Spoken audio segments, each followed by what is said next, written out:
All praise to the Most High God. So tonight's topic is a continuation of last Sabbath class, the Black Queen. Okay, we understand what a queen is not Queen, but Quaen. Okay, Black Queen. So tonight's topic is Black Queen Part 2, Single, Independent, and Alone. Single, independent, and alone. That's tonight's topic. Sisters, today is your day. All praise to the Most High God. Okay, let's open up with the book of Ecclesiasticus. Okay, this is part 2 of the series, Sirach 36, verse 25. Let's deal with the single-minded women, single-minded black queens. Okay, because being single is also a mindset. Wanting to remain single is also a mindset. When then we're going to investigate where this mindset comes from and why these black queens want to stay single and remain single. What's the real reason behind it? We're going to find it out this day in the Spirit of Christ. Sirach 36, verse 25. Read what you got. The book of Ecclesiasticus, chapter 36, verses 25. Go ahead. Where no hedge is, there the possession is spoiled. Go ahead. And he that hath no wife will wander up and down mourning. So now it says, where no hedge is, there the possession is spoiled. We went through a lot of classes regarding this verse right here. So I'm going to take a different route this day. Read that again, verse 25. Read again for me. The book of Ecclesiasticus, chapter 36, verse 25. Go ahead. Where no hedge is, there the possession is spoiled. It says, where no hedge is, there the possession is spoiled. Let's deal with the possession, okay? Because a possession is something of value that must be protected. You understand? It says, where there's no hedge of protection, the possession gets spoiled. Okay? Watch this. Give me the book. We need to understand the possession in this instance, it goes into what? Read the verse above it so we can understand what this is going into. Okay? Who's the possession? Watch this. Read verse 24. The book of Ecclesiasticus, chapter 36, verse 24. Go ahead. He that getteth a wife beginneth a possession. He that getteth a wife beginneth a possession. He that getteth a wife beginneth a possession. Okay, go ahead. A help like unto himself, and a pillar of rest.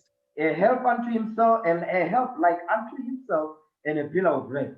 It says, he that getteth a wife beginneth a possession.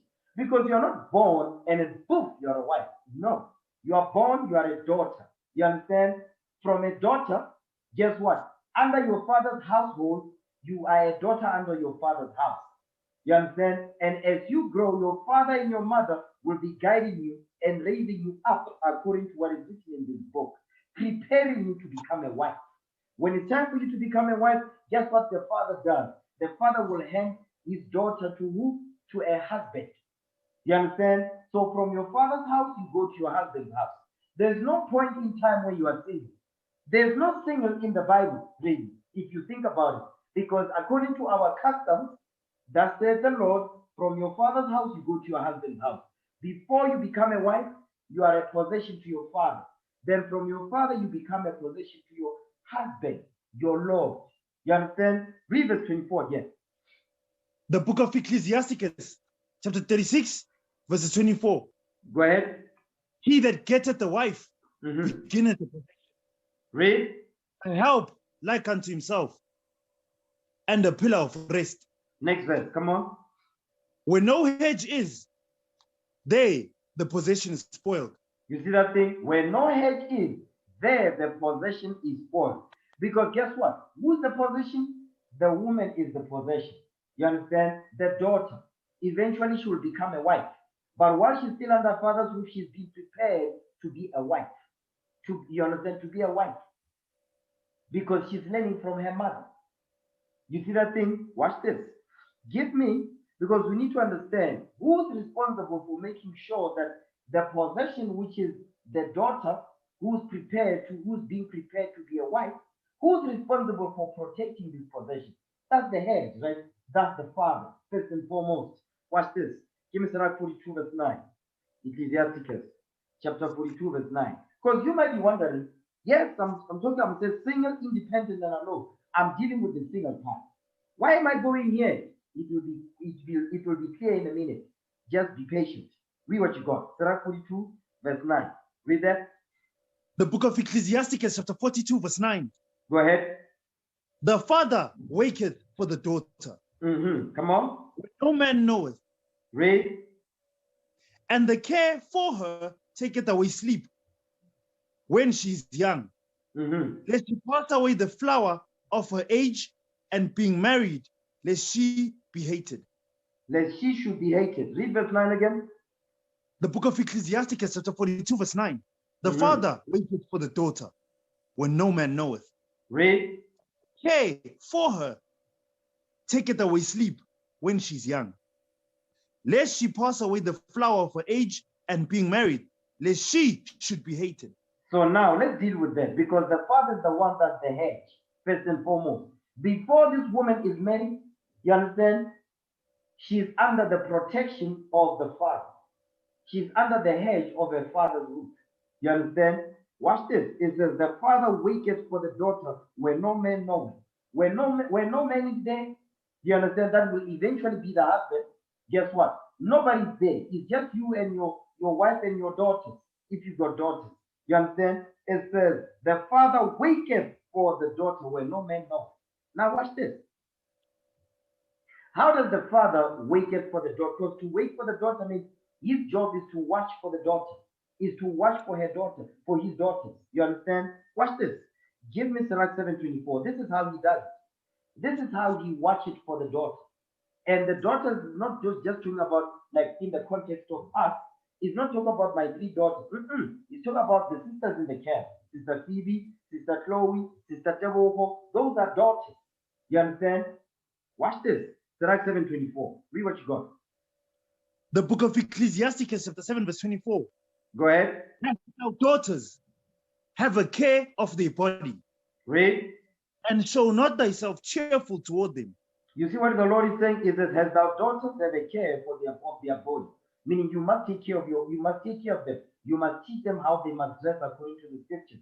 You understand? You must protect them where they go, who they speak to, who their friends are, who their friends are. Because you need to know, is it a friend?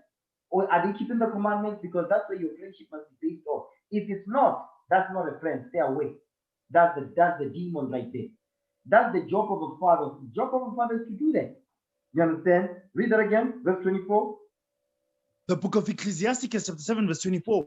You know what? Start at verse 23, actually. The book of Ecclesiasticus, chapter 7, verse 23.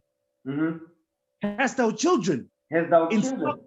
Has thou children? Because as a father, you've got children. You understand? Your children are born. You say that, has thou children? Okay, come on. Do what? Instruct them. You must instruct them. How do you instruct your children? We're going to read it a little bit later, how these children get instructed. Go ahead. And bow down their neck from the youth. When they are still young, you must make sure that you bow down their neck. You must teach them to obey. You must teach them to submit to the commandment, the rule or the law that you set in your house based on what is written. The proof of that, give me that in Genesis 18. Okay, the proof is the example of our forefather Abraham. Read what you got.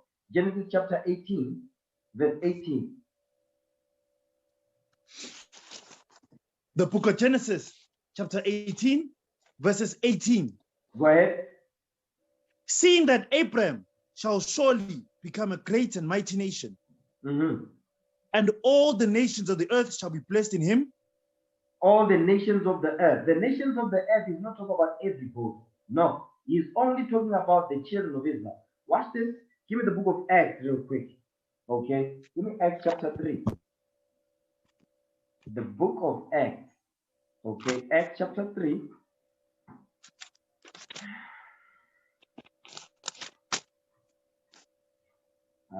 One second. Acts chapter 3. Acts chapter 3 and verse 18. Read, you know, start verse 12. Acts chapter 3, verse 12. Watch this. The book of Acts chapter 3, verse 12. Read. And when people saw it, he answered unto the people, ye men of Israel, why marvel ye at this? Or why look ye so earnestly on us, as though by our own power or holiness, we had made this man to walk? Because this is the Apostle Peter, or this is the Apostle Peter and John. You understand? There was a lame man that was at the gate, at the door, at the gate called Beautiful. That's where the temple was, the synagogue. You understand? And he could not walk. So they healed him in the spirit of Christ. Now he's saying, because the people were marveled when they did that. So now the Apostle Peter is saying, why are you marveling? Because as though we did this. No, the Lord did this thing. You understand? But who is he who is he addressing? He says, ye men of Israel. So he's talking to the Israelites. So the people that was in the synagogues and all of that, that was the Israelites that were going to teach the gospel. Next verse. Watch this. Come on. The God of Abraham. The what? The God of Abraham. The God of Abraham. Go ahead. And of Isaac. And of Jacob. Read. The God of our fathers. You see that thing? You see who our fathers are? You see who the fathers of the Israelites are? Abraham, Isaac, and Jacob. So when you hear people be saying, no, Abraham is the father of many, is not, that's not true. Because they mean it in the context as the father of everybody on the earth. No, not everybody came out of Abraham. You understand? It says the God of our fathers. Which fathers? Abraham, Isaac, and Jacob. And who's our fathers? Who's the fathers? Who are they the fathers of? The fathers of the children of Israel in verse 12. You understand? That's what he's talking about. So go back to Genesis 18 now. Genesis chapter 18. Genesis 18, verse 18 again. These are the nations we are talking about. So the nations in Genesis 18, verse 18 is talking about the Israelites we read about in Acts chapter 3, verse 12. Read what you got. The book of Genesis chapter 18, verse 18. Read. Seeing that Abraham shall surely become a great and mighty nation, and all the nations of the earth shall be blessed in him. The nations of the earth that will be blessed in Abraham is the 12 tribes of Israel. Go ahead. For I know him, that he will command his children and his household after him, and they shall keep the way of the Lord, to do justice and judgment, that the Lord may bring upon Abraham that which he had spoken of him. Because the Lord made a promise to our forefather Abraham, and Abraham is our forefather. He had great faith. You understand? But you see what Abraham did? He says, I know him, that he will command his children and his household after him. You see that thing? That's what a father does as a hedge. A father is a hedge who will make sure that he instructs his children after him based on what is written. You understand? Because our forefather Abraham, he was perfect before the Lord. He kept the commandments and he taught his children and his household, his wife and the servants that were under them, the laws of the Most High God. You understand? So our forefather Abraham, he had his house in order. Understand that? So let's go back to Sirach 7. Okay, Sirach 7, verse 23 again. The book of Ecclesiasticus, chapter 7, verse 23. Hast thou children? Instruct them and bow down their neck from their youth. Because that's what our forefather Abraham did with Isaac and his wife and all the servants that were under his roof. You understand? He made sure that they obeyed. He taught them the way of the Lord that is God, the God of Israel. Go ahead. Hast thou daughters? Have a care of their body. You see that thing? Hast thou daughters? Have a care of their body. You must make sure that you take care of their body, their mind. You instruct them how they must think, how they make decisions based on what is written. How to spot a Negro from a mile out. That's what a job of a father is to do. You spot a Negro from a mile out. So with the sisters, with the councils that we've had, how to spot a Negro. Go ahead.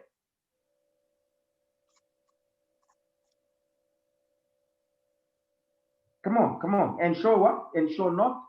Pick it up. Come on. And show not thyself cheerful toward them. And show not yourself cheerful towards them. Meaning what? You must not be playing with them. You must make sure that they obey what is written. They follow counsel. That's your job. That's the job of a father. You understand? So now, that's when it says where no hedge is, the position is spoiled, because the job of a hedge, a leader, a father, is to do what? Is to protect the hedge, is to provide. You see that thing? Is to provide and to protect. and to teach and guide. That's the job of a father. That's how you make sure that the possession doesn't get spoiled. You understand that? Watch this. Give me the book of the history of Susanna, chapter 1, verse 1. The history of Susanna. Okay, it says, "Has thou daughters, make sure that you have a care of their both." You understand? And show not yourself cheerful towards them. I'm going to show you examples of our foremothers in the past. You understand? That were not spoiled. Watch this. History of Susanna, chapter 1, verse 1. Read what you got. The history of Susanna, chapter 1, verse 1. Read. There dwelt a man in Babylon called Joachim. And he took a wife whose name was Susanna, the daughter of Celsius. Celsius, the daughter of Celsius. Go ahead.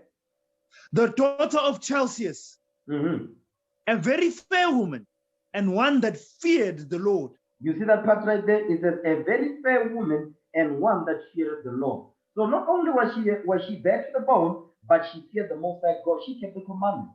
Next verse. Go ahead. Her parents also were righteous. You see that thing right there? That's how she feared the Lord, because her parents were righteous. They kept the commandments. They taught her the commandments.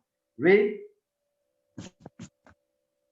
And taught their daughter according to the law of Moses. They taught. So you see that part right there? They taught. So when it comes to teach, you have to sit down and instruct them. That's your job. He says, and they taught. That means, give me Surah 25 and 1. Watch this. He says they. This is husband and wife. What did they do? They taught their daughter according to the law of Moses. Watch this. Surah 25, verse 1. Watch this. The book of Ecclesiasticus, chapter 25, verse 1. Read. In 3 things I was beautified, and stood up beautiful both before God and men. The unity of brethren, the love of neighbors, Read. a man and a woman that agree together. No. It says a man and a what? A man and a wife that agree together. A man and a wife that agree together. So in order for them, the husband and wife, to be able to teach their daughter Susanna the law of Moses, they had to be on one accord. You see that's how this man built a hedge in his house. He made sure that the wife was in accord, was in 100% behind him. They were in full agreement. The wife's mind was after the husband's mind. They were on one accord. You understand? It is a man and a wife that agree together. So because they agreed together, they spoke the same thing, they believed the same thing, they were able to teach their daughters the laws of the law of Moses. For her to fear the Lord, because they spoke the same thing. Now go back to where was that? The history of Susanna, chapter 1, verse 3. Read that again, verse 3. The history of Susanna, chapter 1, verse 3. Her parents also were righteous. Read. And taught their daughter according to the law of Moses. Come on. And did what? And taught their daughter according to the law of Moses. We're going to come back to that in just a second. They taught. Watch this. Give me the book of Judith, chapter 8, verse 28. Judith, chapter 8. Here's another foremother. Okay. This is an example. It says, Have thou daughters have a care of their body, and show not yourself cheerful towards them. So guess what? Susanna's parents, they were not cheerful towards her. They taught her. They made sure that she's taught and she understands what she's taught, and she's applying what she's being taught. Read what you got. Judith, chapter 8, verse 28. Watch this. The book of Judith, chapter 8, verse 28. Go ahead. Then said Ozias to her, All that thou hast spoken, hast thou spoken with a good heart. Read. And there is none that may gainsay thy words. Come on. For this is not the first day wherein thy wisdom is manifested. Read. But from the beginning of thy days, all the people have known thy understanding, because the disposition of thy heart is good. Because the disposition, meaning the character of her mind, is good, meaning according to the commandment. But the key you want to notice here says, for this is not the first day wherein thy wisdom is manifested. Meaning Judith, she had a reputation. She had a reputation of being a righteous sister. She had that reputation among the men, the governors, the leaders of Israel. Let me put it that way, in case there's a feminist hiding up in here, or a simp hiding up in here. Read that again, verse 29. The book of Judith, chapter 8, verse 29. For this is not the first day wherein thy wisdom is manifested. But from the beginning of thy days, all the people have known thy understanding, because the disposition of thine heart is good. Because the disposition of thine heart is good. It says, it's not the first day wherein thy wisdom is manifested. She had a good reputation. She had a good name. It says, but from the beginning of thy days, all the people have known thy understanding. From the beginning of her days, meaning from the time she left her parents' house. From the time she was in her parents' household, you understand, under the protection of the father and the mother. Guess what? From the time to the time when she's married now to her husband, she was known to her what? To be a righteous sister. Because her parents taught her the law of Moses also. Watch this. Give me Judith chapter 8, verse 1. Watch this. The book of Judith, chapter 8, verse 1. Now at that time, Judith heard thereof, which was the daughter of Merari. So Judith was the daughter of Merari. Watch this. The son of Ox, the son of Joseph, the son of Oziel, the son of Elsia. Elsia, go ahead.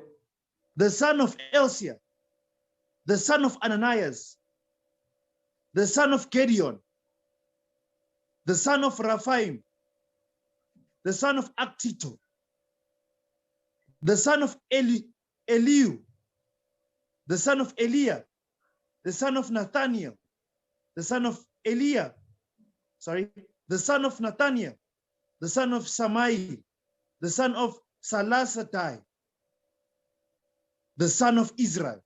So now they're giving you the fathers that came from her father. The fathers that her father comes from. Let me put it that way. So now they are listing the lineage, you understand, of our foremother Judith. You understand? Judith, her parents also, Merari, taught his daughter the law of Moses together with his wife. Now read verse 2 now. Watch this. And Manasseh was a husband of a tribe and kindred who died in the barley harvest. So what you want to notice is that, you see, you understand, the reason why from the beginning of her days, meaning from her youth, meaning from her father's house, she was taught the laws of Moses, just like our foremother Susanna was taught. That's how you make sure that the possession is spoiled, is not spoiled. Because our forefathers had a system that the Most High God implemented, which is the Bible. How to make sure that the possession is not spoiled, which is your daughter, particularly. I'm not saying the sons are not supposed to be taught. That goes without saying. But I'm dealing with the daughters now. You understand? Because today they become black queens. They are not righteous sisters no more. They are queens now. So we have to rebuke that and correct it so we can reset it back to how it was as we're reading that says or no. You understand? Read verse 2 again. The book of Judith, chapter 1, the book of Judith, chapter 8, verse 2. And Manasseh was a husband of a tribe and kindred who died in the barley harvest. So now from the husband, from the father's house, she was what? She went to her husband's house. You see that thing? There was no point there's no a point in any time where in her life she was single in terms of what? She was single. Meaning she had no hedge over her. Because she was under her father's roof, Merari. From there she went to her husband's house, Manasseh. From there she was under who? She was under the governors of Israel. Ozias was one of them. You see that thing? That's why when she's talking Judith 8:28, read verse 28 again. The book of Judith, chapter 8, verse 28. Read. Then said Ozias to her, all that thou hast spoken with a good heart, and there is none that may gainsay in thy words. So now she was under the governors of Israel. Ozias is one of them. There was no point where Judith was without an hedge. You see that thing? Because guess what? That's what we're reading. These are examples what drawn. Because guess what the parents did? The parents taught the law of Moses, just like Susanna's parents did. Watch this. Go back to Susanna now. History of Susanna, chapter 1, verse 3 again. History of Susanna, chapter 1, verse 3. Mm-hmm. Her parents also were righteous. Read. And taught their daughter according to the law of Moses. They taught their daughter Susanna according to the law of Moses. They taught. Watch this.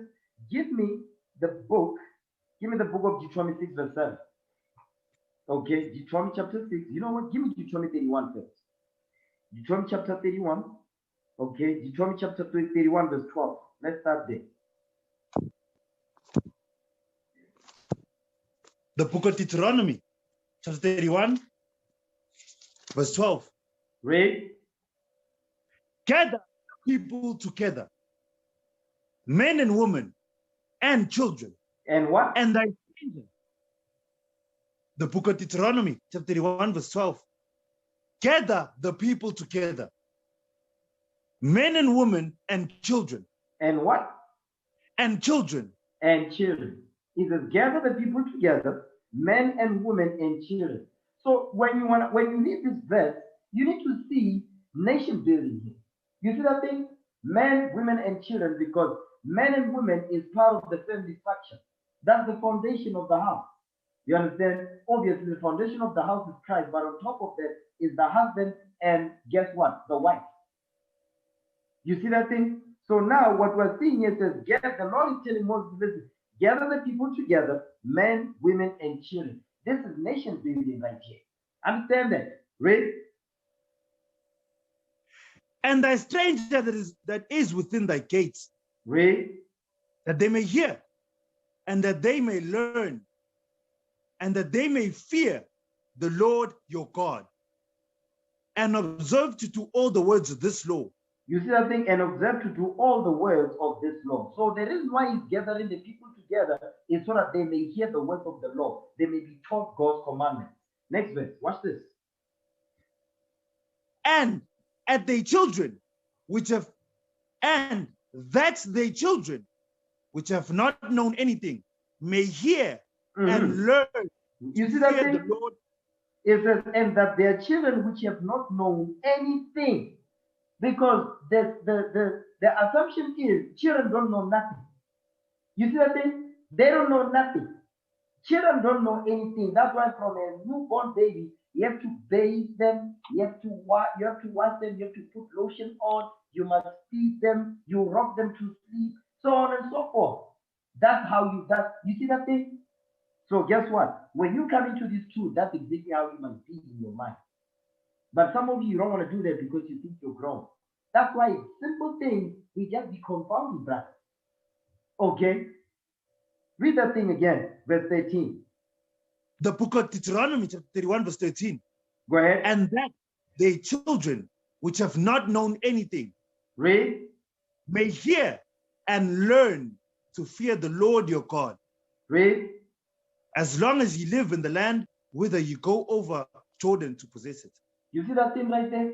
That the children which have not known anything, they don't know nothing. Meaning what? They don't know right from wrong.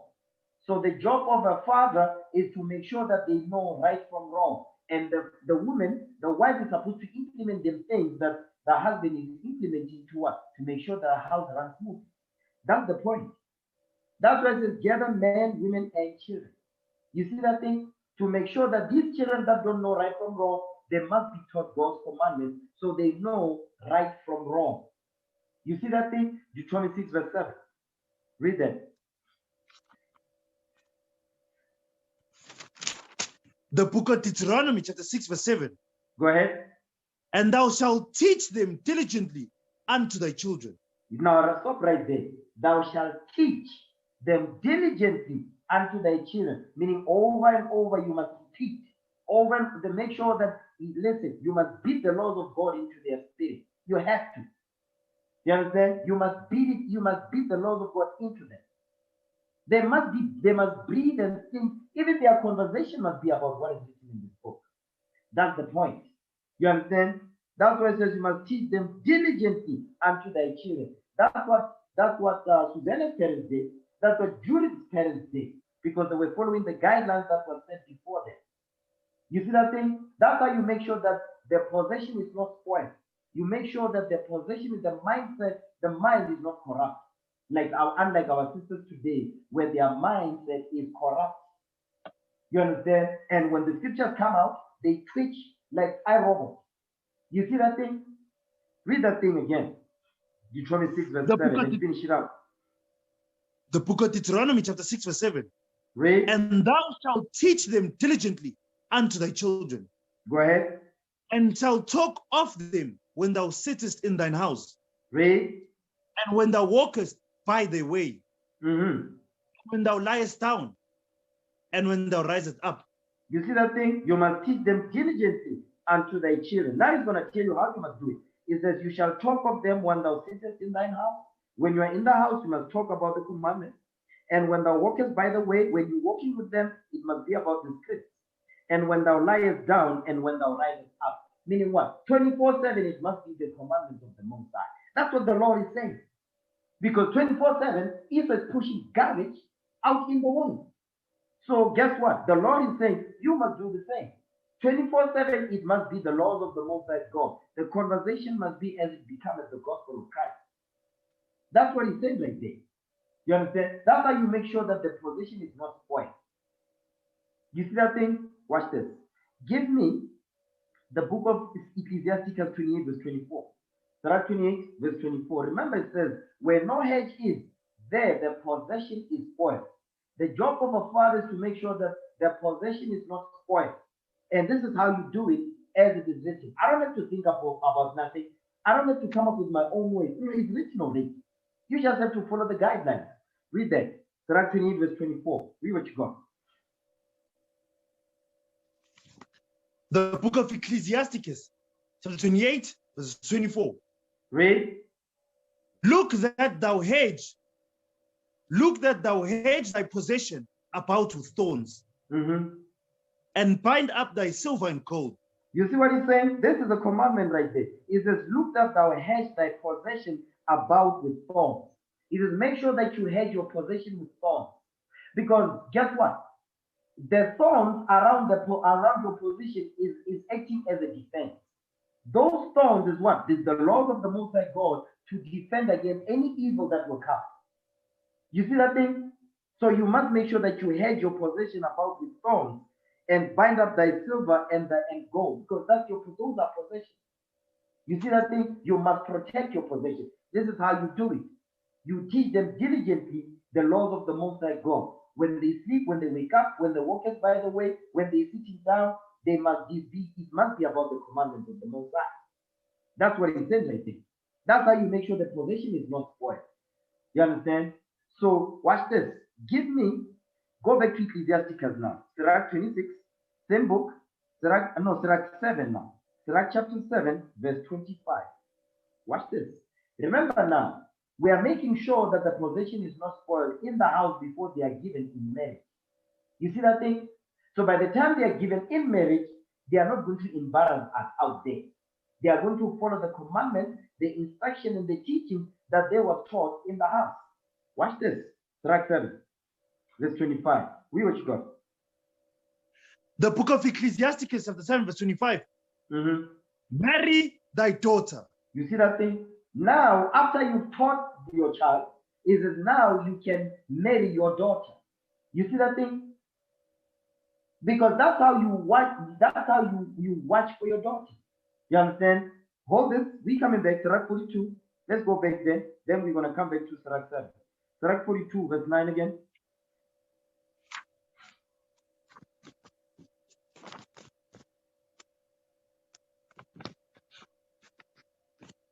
The book of Ecclesiasticus, chapter 42, verse 9.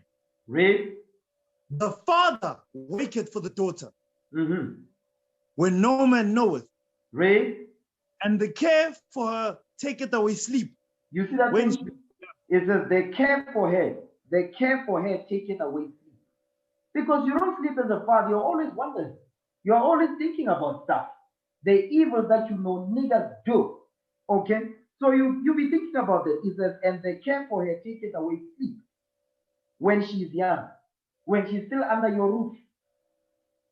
They care for her, take it away sleep. That's why it says, has thou daughters, have a care of their body, and show not yourself cheerful towards them. That's what it's saying. That's the same thing it's saying. You understand? Read that part again. When she's what? When she is young. Read. Lest she pass away the flower of her age. Being married, lest she should be hated. We're going to deal with that a little bit later on. But it says, they care for her, take it away sleep when she's young. Now watch this. Give me the book of Sirach 7:25 now. Remember now, when she's young, she's still under your roof. Your job is to make sure that you instruct her and not show yourself cheerful towards her. Meaning, don't play with her when it comes to the commandments of the Most High. Don't be doing that. Make sure that you instill God's laws in her spirit. Okay? Watch this. Give me Sirach 7:25. The book of Ecclesiasticus 7:25. Read. Marry thy daughter. He says, now marry your daughter. Because that's the job of a father. Marry thy daughter. Go ahead. And so shalt thou have performed a weighty matter. Because marrying your daughter is not a small job. It's not a small matter. It's a weighty matter. There's a lot of things to consider. There's a lot of things to investigate. There's a lot of proving that must go on. You see what I'm saying? There's a lot of investigation that a father needs to do. Because if you're going to be marrying my daughter, you understand? Or any of the sisters in the camp, because your daughters too. Guess what? I need to see the Negro. The Negro needs to be around me. I need to know this. You understand? I need to know what type of spirit is rolling in. And I can see a simp from a mile out. Okay? So that's a simp right there. Stay away from that Negro right there. He's not ready. Okay? Stay away from that Negro. He's a black ashy demon. He's not ready yet. You understand? But guess what? Some sisters, they're not going to listen because they are driven by big shoes and pink toenails. The hell is this? Read that again. The book of Ecclesiasticus, chapter 7:25. Read. Marry thy daughter. And so shalt thou have performed a weighty matter. And so shalt thou have performed a weighty matter. This is a heavy situation here. Go ahead. But give her to a man of understanding. But give it to a man of understanding. In order for the father to know that this is a man of understanding, what the father got to do? Watch this. Give me the book of Sirach 6:7. Their father will do his due diligence, by the way. Their father will do his due diligence. By the way, this is part of what? This is part of making sure that the possession is not spoiled. Even after the marriage has taken place. Because you need to make sure that you prove the Negro. Read what you got. Sirach 6:7. The book of Ecclesiasticus, chapter 6:7. If thou wouldest get a friend, prove him first. Read. Be not hasty to credit him. You see what the Lord is saying? If thou wouldest get a friend, prove him first. Make sure that you prove this Negro. Okay? And be not hasty to credit him. Don't be quick to give him credit. You must investigate the Negro. And as fathers, that's exactly what we're gonna give you tools, that says the Lord, how to investigate a wicked Negro, to find out what type of Negro he is. Is he a Negro or is he an Israelite of the tribe of X and Y? You have to investigate that. He knows that he's an Israelite and he knows what is required of him. You see that thing? That's how you make sure the possession is not spoiled. Okay, next verse. Go ahead. For some man is a friend for his own occasion. Because all he cares about is just to get his rocks off. That's all he cares about. And he will make sure that what? He catches you in his net. You see that part right there? It says, for some man is a friend for his own occasion. He don't care. You see what I'm saying? Go ahead. And will not abide in the day of thy trouble. He says he's not going to abide in the day of thy trouble. When trouble comes, he's going to skip town. What is the trouble making reference to? Let's say you have sex with him, then you fall pregnant. He disappears. That's the trouble he's talking about.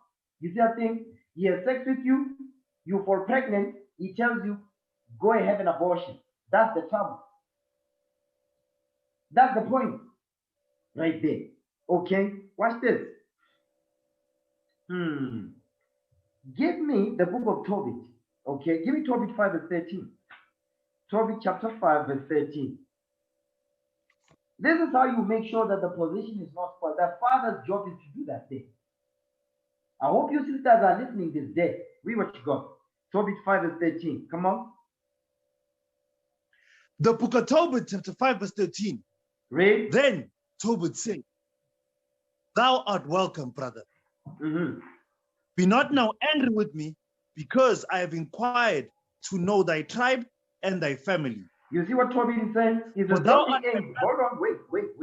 You see what Tobit is doing an investigation, because he's asking this man, which tribe are you from? You understand? He's trying to figure out. Start at verse 10. Watch this. Let's read verse 10 and we're going to read down. Because Tobit is doing some investigations about this man that is going to be traveling with his son. Read what you got. Watch this. The book of Tobit, chapter 5, verse 10. Then Tobit said unto him, Brother, show me of what tribe and family thou art. Now, hold on. You know what? Jump up to verse 8. Read verse 8. The book of Tobit, chapter 5, verse 8. Read. Then he said unto him, Go and tarry not. So he went in and said to his father, Behold, I have found one which will go with me. Then he said, Call him unto me. You see what Tobit is saying? Now Tobit is telling his son Tobiah, said, okay, you found somebody that is going to accompany you, no problem. Bring him here. I want to see him. Bring him here. Go ahead. It's like the sister is saying, no, I've seen a brother, I like him. I've seen a brother in the camp, I like the brother. Okay. Which brother? That brother right there. That brother right there? Yes, that brother. Okay. So guess what? We might not necessarily say, yeah, we're gonna tell you, we're not gonna divulge information, but we'll say, no, the brother is not ready yet. You see that? The brother is not ready yet. But if the brother is got good report, he's got a good name, you understand? He's made a good name for himself in Israel. He does not cause trouble and all of that stuff. When he's got issues, he deals with them based on the counsel he receives. Guess what? We talk to the brother. Okay? But the point is, Tobit, that's what he's doing. He's telling Tobiah, listen, bring him here. What is Tobit going to do? He's going to prove his faith. Go ahead. Then he said unto him, Call him unto me, that I may know of what tribe he is, Read. Whether he be a trusty man to go with thee. You see what he's saying? Yeah, I want to find out which tribe he's from and whether he's trustworthy to go with you. Okay, go ahead. So he called him, and he came in, and they saluted one another. Read. Then Tobit said unto him, Brother, show me of what tribe and family thou art. You see that thing is a show me what tribe and family thou art. Meaning what? I want to know which tribe you come from and what type of family you come from. What type of upbringing do you have? You understand? Are you coming from a line of crazy people in your household? So those are the type of things we need to know. Go ahead. To whom he said, Dost thou seek for tribe or family, or an hired man to go with thy son? You see that thing? He's been defensive. The point is, because you see the question is asking back, he's asking questions with questions. He's supposed to be providing answers, but guess what? Instead of responding, he's asking a question with a question. That's a red flag right there. He's been defensive. Yeah, you see that thing? Go ahead. Then Tobit said unto him, I would know, brother, thy kindred and name. You see, Tobit is still going, listen, I still want to know your kindred and your name. I still want to know you. Go ahead. Then he said, I am Azarias, the son of Ananias the great, and of thy brethren. And of thy brethren. Go ahead, watch this. Then Tobit said, Thou art welcome, brother. Be not now angry with me, because I have been quiet. Hold on. Wait. What did Tobit say? Be not what? Be not now angry with me. He says, be not now angry with me. Why is he saying that? Because verse 11 tells you that. He says, to whom he said, dost thou seek for a tribe or family or an hired man to go with thy son? Because guess what? He was not answering the questions in a calm manner. He was answering the questions being angry and upset. That's why Tobit is saying, be not now angry with me. You see that? Read. Be not now angry with me, because I have inquired to know thy tribe and thy family. You see that thing? Don't be upset because I want to investigate. I'm inquiring of your tribe and the family you come from. Are you from a good stock or no? It's very important to know that. Okay, go ahead. For thou art my brother, of an honest and good stock. For I know Ananias. You see that thing? He says, hold on. He says, because I know. The reason why he's saying you come from a, he says what? He says, for thou art my brother, of an honest and good stock. He comes from an honest family. They keep the commandments. You understand? They are morally, they have a good moral standing. You see that thing? As according to the law. It says what? And a good stock. For I know Ananias is because I know Ananias. You see what I'm saying? He says, oh, I know Ananias. He's a good man. You see that thing? You're coming from a good stock. Go ahead. For I know Ananias and Jonathan, sons of the great Samias, as we went together to Jerusalem to worship, and offered the firstborn and the tenth of the fruit, and they were not seduced with the error of our brethren. My brother, thou art of a good stock. You see that thing? It says, not only do I know Ananias, Jonathan, sons of the great Samias, but guess what? We traveled together to Jerusalem. You see that thing? So he had time to know these men because they will go to Jerusalem for the feast and all of that. They will dwell there. They will conversate. So he would see whether it's about the business of the Most High God or not.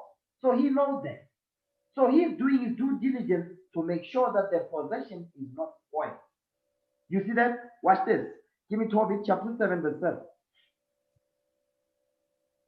The book of Tobit chapter 7 verse 7. And blessed him and said unto him, thou art the son of an honest and good man. But when he had heard that Tobit was blind, he was sorrowful and wept. You see that thing? So now what I want to show you is that this is Reguel now. Now they are with Reguel. This is Tobias' father-in-law. So what's happening here, Reguel is telling Tobias, listen, it says, and blessed him and said unto him, thou art the son of an honest and good man, meaning Tobit.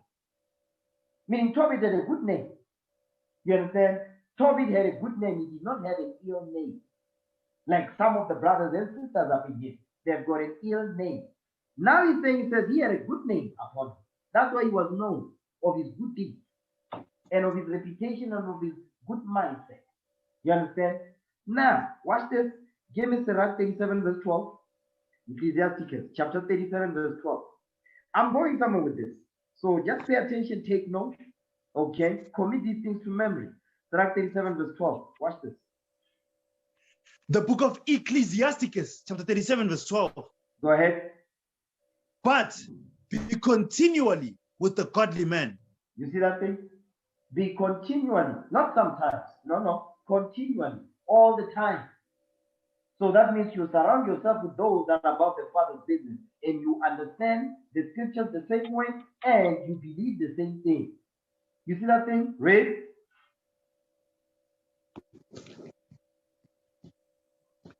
Whom thou knowest to keep the commandments of the Lord, whose mind is according to thy mind.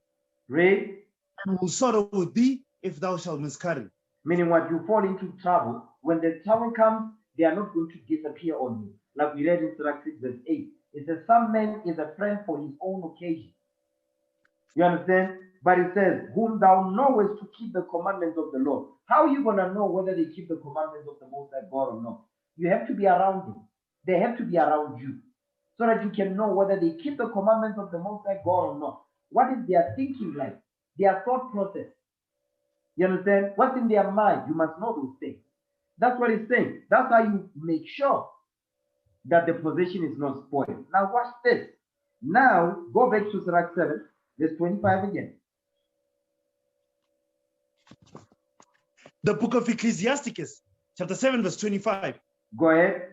Marry thy daughter. Do what? Marry thy daughter. Marry thy daughter from your house, because she's your possession. Now she needs to go to the husband's house. Before that happens, you have made sure that you taught her the law of Moses from her youth, like we read in History of Susanna, like we read in the book of Judith, our foremothers. You understand? Now it says, marry thy daughter, and so shalt thou what? Marry thy daughter, and so shalt thou have performed a weighty matter. And so shalt thou have performed a weighty matter, because the weightiness of the matter involves what? Involves the proving process. You have to prove the Negro to make sure that his mind is right. That's why it says a weighty matter, because the proving process takes time. You have to be patient to see if the demons are not going to jump out. And if they do, how do they handle that? Go ahead. But give her to a man of understanding. So in order for the father to know whether this is a man of understanding, they have to be around. You have to be around. I have to see you. I have to know you. You understand? I have to see where your mind is at. I know some brothers, they are reluctant to have counsel because they don't want to be found out what type of spirit they are rolling in. I see you. Don't think I don't see you. I see you. Understand that? Okay, watch this. Give me Tobit 7 verse 13 now. Tobit chapter 7 verse 13. The book of Ecclesiasticus chapter 7 verse 13. Go ahead. Use not to make any manner of lie. No, Tobit. Is it Tobit? No, I'm sorry. Yeah, Tobit 7. Yeah, Tobit. Tobit 7 verse 13. Not Sarah. Tobit chapter 7 verse 13. Remember it says, marry thy daughter, so thou shalt have performed a weighty matter, but give her unto a man of understanding, the one that understands law, judgment, and justice, and equity. They need to understand those things. Read what you got. Tobit 7 verse 13. The book of Tobit, chapter 7 verse 13. Go ahead. Then he called his daughter Sarah. Mm-hmm. Then he called his daughter Sarah, and she came to her father. Mm-hmm. And he took her by the hand and gave her to be wife to Tobias, saying, behold, take her after the law of Moses and lead her away to thy father. And he blessed him. So now you see the process? It says, take her after the law. It says she came to her father. You see that? And he took her by the hand and gave her to be wife to Tobias. That's what a good father does. A good father will never give their daughter to a boyfriend. Never. That's a terrible father. A good father will never give their daughter to a boyfriend. A good for nothing black ashy demon. Like we see today, and it's a normal thing now. You understand? Is that she came to her father and he took her by the hand and gave her to be wife to Tobias, meaning what? Listen, I've been taking care of my daughter from her youth where no man knoweth, like we read in Sirach 42, when she was young. I've been doing that up to this point. Your job now is to take her from where I left her, and you must continue this. You see that thing? You must continue where I left off. You must protect, you must provide, you must teach and guide and counsel. That's your job. Raiment, roof over her head, all of that. That's your job. You must do that as I was doing. That's the point right there. So for that day to happen, there's a lot of things that must have happened in between to make sure that this is a man of understanding. The father that's the job of a father to inquire that thing. And that takes time. It's not a 1 year thing. It's not a 2 year thing. I have to see you. I have to see the growth in the spirit. I need to see when trouble comes, how do you handle that? Can you keep a job? You see that thing? Do you make it? Are you full of excuses, just full of BS? Is that the case? Because if that's the case, you're not ready to be married. You are not ready to take a wife yet. You see that thing? Watch this. Go back to Sirach 42, Ecclesiasticus, chapter 42. Okay, Sirach 42. Watch this. Sirach 42, verse 9. Go back there. The book of Ecclesiasticus, chapter 42, verse 9. The beauty of heaven. No. Sirach 42, verse 9. Come on. The book of Ecclesiasticus, chapter 42, verse 9. The father waketh for the daughter. No man knoweth. Read. And the care for her taketh away sleep when she is young. Read. Lest she pass away the flower of her age, and be married, lest she should be hated. So now what you want to, the job of a father is also to make sure that his daughter does not pass the flower of her age. Meaning what? She does not reach menopause before she what? She's married. She must not go beyond that. You see that thing? The flower of the age. Let's deal with it. Give me the book of Leviticus 15. Okay? Give me Leviticus chapter 15 and verse 24. Watch this. It says, lest she pass the flower of her age. Leviticus 15, verse 24.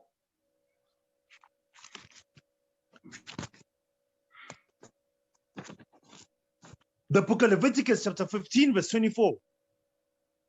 And if any man lie with her at all, and her flowers be upon him. And her what? And her flowers be upon him. And her flowers be upon that man. Go ahead. He shall be unclean 7 days, and all the bed whereupon he lieth shall be unclean. So now this is when the woman is on a menstrual cycle. You understand? That's why it says, and her flowers be upon him. Jump up to verse 19. Jump up to verse 19. This is when a woman is on a menstrual period. Okay? Read verse 19. Watch this. The book of Leviticus chapter 15, verse 19. And if a woman have an issue, and her issue in her flesh be blood, she shall be put apart 7 days, and whosoever toucheth her shall be unclean until the even. You see that thing? She's unclean 7 days. So for 7 days, she cannot be dealing with no man. You understand? Because she is unclean. Until the 7 days are done, she cannot be dealing with no man. Now, verse 24 is continuing the thought, because it says, now he's explaining the issue, which is the issue of blood. Verse 24 is calling it what? Her flowers be upon him. That's why it says, when she passes the flower of her age, meaning she's no longer going through that. She's no longer having menstrual cycles no more, because she's reached menopause now. So the job of a father is to make sure that she does not what? She does not reach menopause and before she's married. The job of a father is to make sure that she does not go past menopause without being married. So it's to make sure that when she gets to a specific age, now you must what? You must marry your daughter off to a man of understanding. You understand? That's what is going into here. Watch this. Give me 1 Corinthians chapter 7, verse 34. 1 Corinthians chapter 7 and verse 34. Watch this.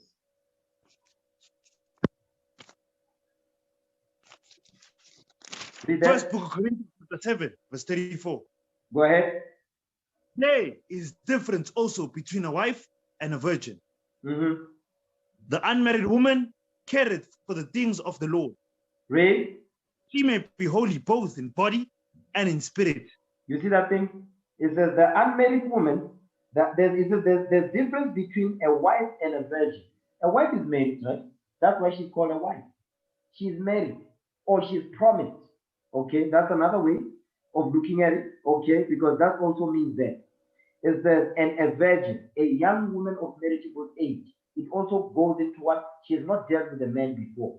Give me that in Genesis 24, real quick. Genesis 24, verse 16, just to prove what I'm saying. Genesis 24, verse 16. Watch this. The book of Genesis, chapter 24, verse 15. 1:6. The book of Genesis, chapter 24, verse 16. And the damsel was very fair to look upon, a virgin. Neither had any man known her. You see that part? It says the virgin was very fair to look upon. Let's talk about our foremother Rebecca. It says a virgin, neither had any man known her. She was a virgin, meaning she was a young woman of marriageable age. Not only that, it says neither had any man known her. She had not dealt with a man before. Now let's go back to 1 Corinthians chapter 7, verse 34. Again.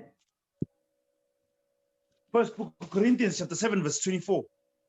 Verse 34. First book of Corinthians chapter 27, verse 34. No, 7. 7 verse 34. Come on, stay focused. First book of Corinthians chapter 7, verse 34. There is difference also between a wife and a virgin. The unmarried woman careth for the things of the Lord. Because right now, watch this. As long as while she's still under her father's roof, she cares for the things of the Lord and to obey her father's roof. You see that thing? And her mother's, by the way. Her parents' rules of the house, which is according to the laws of the Most High God. How she must conduct herself based on what is written, based on the commandment that the Father has given. You understand? So it says she's gonna care for the things of the Lord. Because she has no husband. You understand? Read. That she may be holy, both in body and in spirit. You see that thing? That she may be holy, both in what? Both in spirit, both in body and in spirit. Because no man is dealing with her. Guess what? She's what? She's clean at that point, and also in spirit. You understand? Go ahead. But she that is married careth for the things of the world. But she that is what? But she that is married careth for the things of the world. Read. How she may please her husband.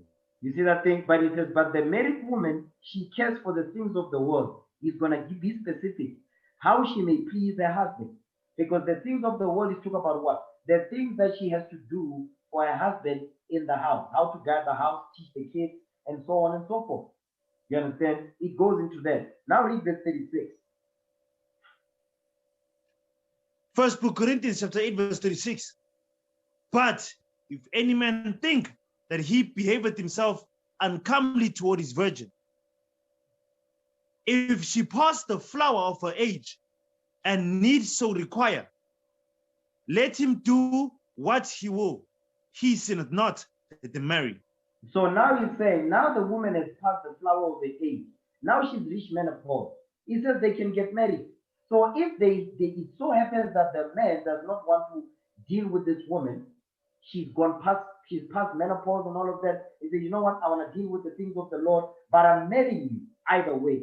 Because it was a shame for a woman to go past menopause and she's not married. 1, 2, she doesn't have no children. It was a shame. Today is a normal thing. But what he's saying here is that it says, if she passed the flower of her age and need so require, let him do what he will. He sinneth not, let them marry. So they can get married. If he's not dealing with the woman sexually and all of that, he says it's not a sin. You understand? Because usually when married women get married, guess what happens? Sex happens. Guess what happens with the sex? What comes with the sex? Children come with it. You see that? So now, I just wanted to explain to make sure that it's plain to understand what it means when it says she passed the flower of her age. Now, watch this. Let's go back to Sirach 42, verse 9 again. Sirach 42, verse 9. The book of Ecclesiastes, chapter 42, verse 9. Go ahead. The father waketh for the daughter when no man knoweth, and the care for her taketh away sleep. Read. When she's young, let she pass away the flower of her age. And being married, lest she should be hated. Meaning what? Because once she's married and she's past the flower of her age, you understand? It's difficult for her to get children. It doesn't mean she will not get them, but it's going to be difficult for her to get children. That's the point. That's why it says, lest she should be hated. She will be a reproach. Because look what happened to our foremother Hannah in the book of Samuel. She could not conceive, and Penina was constantly what? Was constantly mocking the sister because she could not have children. You see that thing? Because it was a reproach back then. You read the book of Luke, our foremother Elizabeth was the same way. She said that let there be a reproach. Let's read that actually. Let's read that in the book of Luke. Okay, because now I'm just saying it. Let's read that. Luke chapter 1. Give me Luke chapter 1 and verse. Luke 1 verse 24.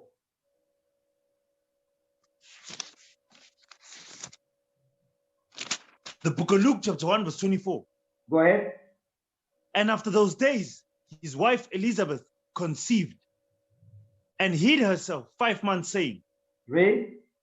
Thus hath the Lord dealt with me in the days wherein he looked on me, to take away my reproach among men.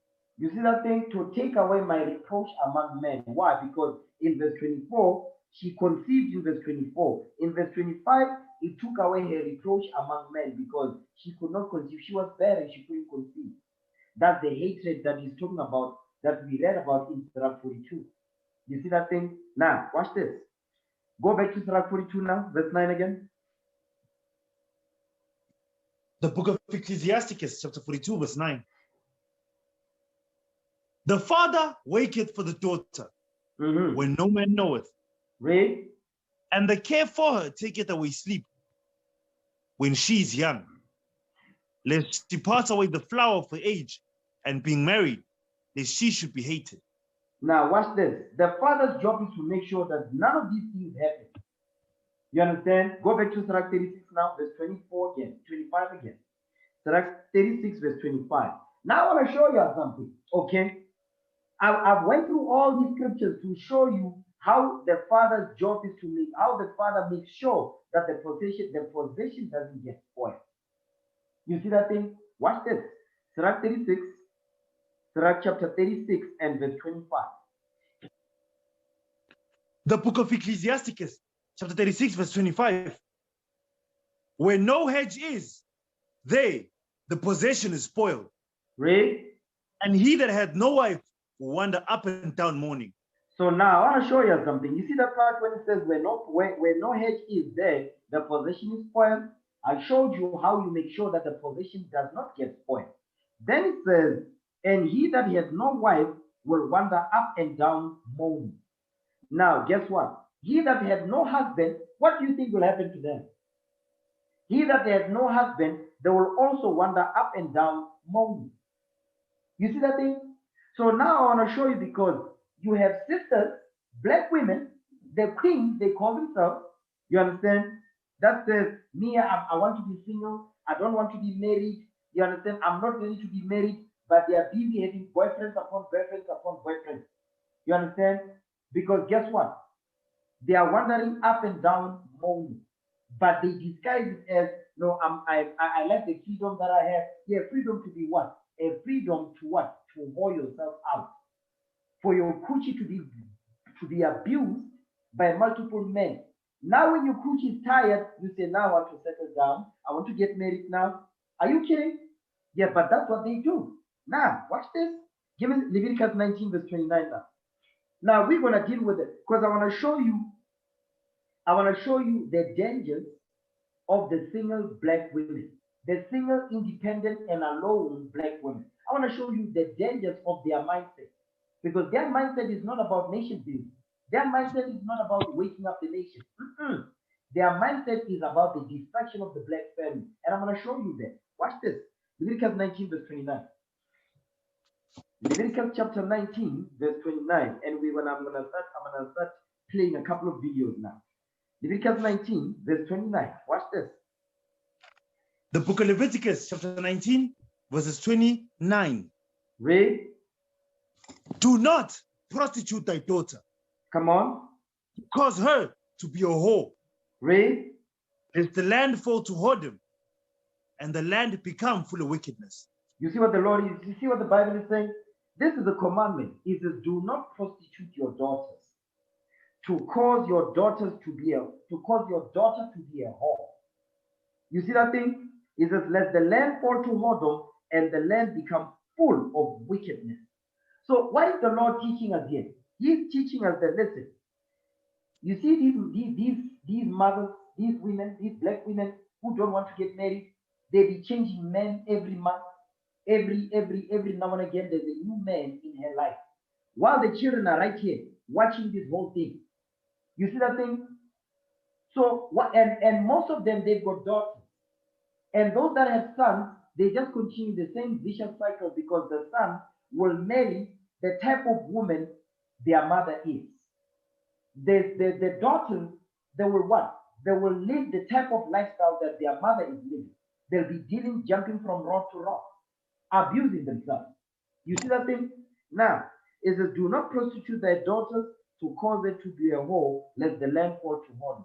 So the Lord is teaching us that the reason why there's whoredom in the land is because of the women. Yes.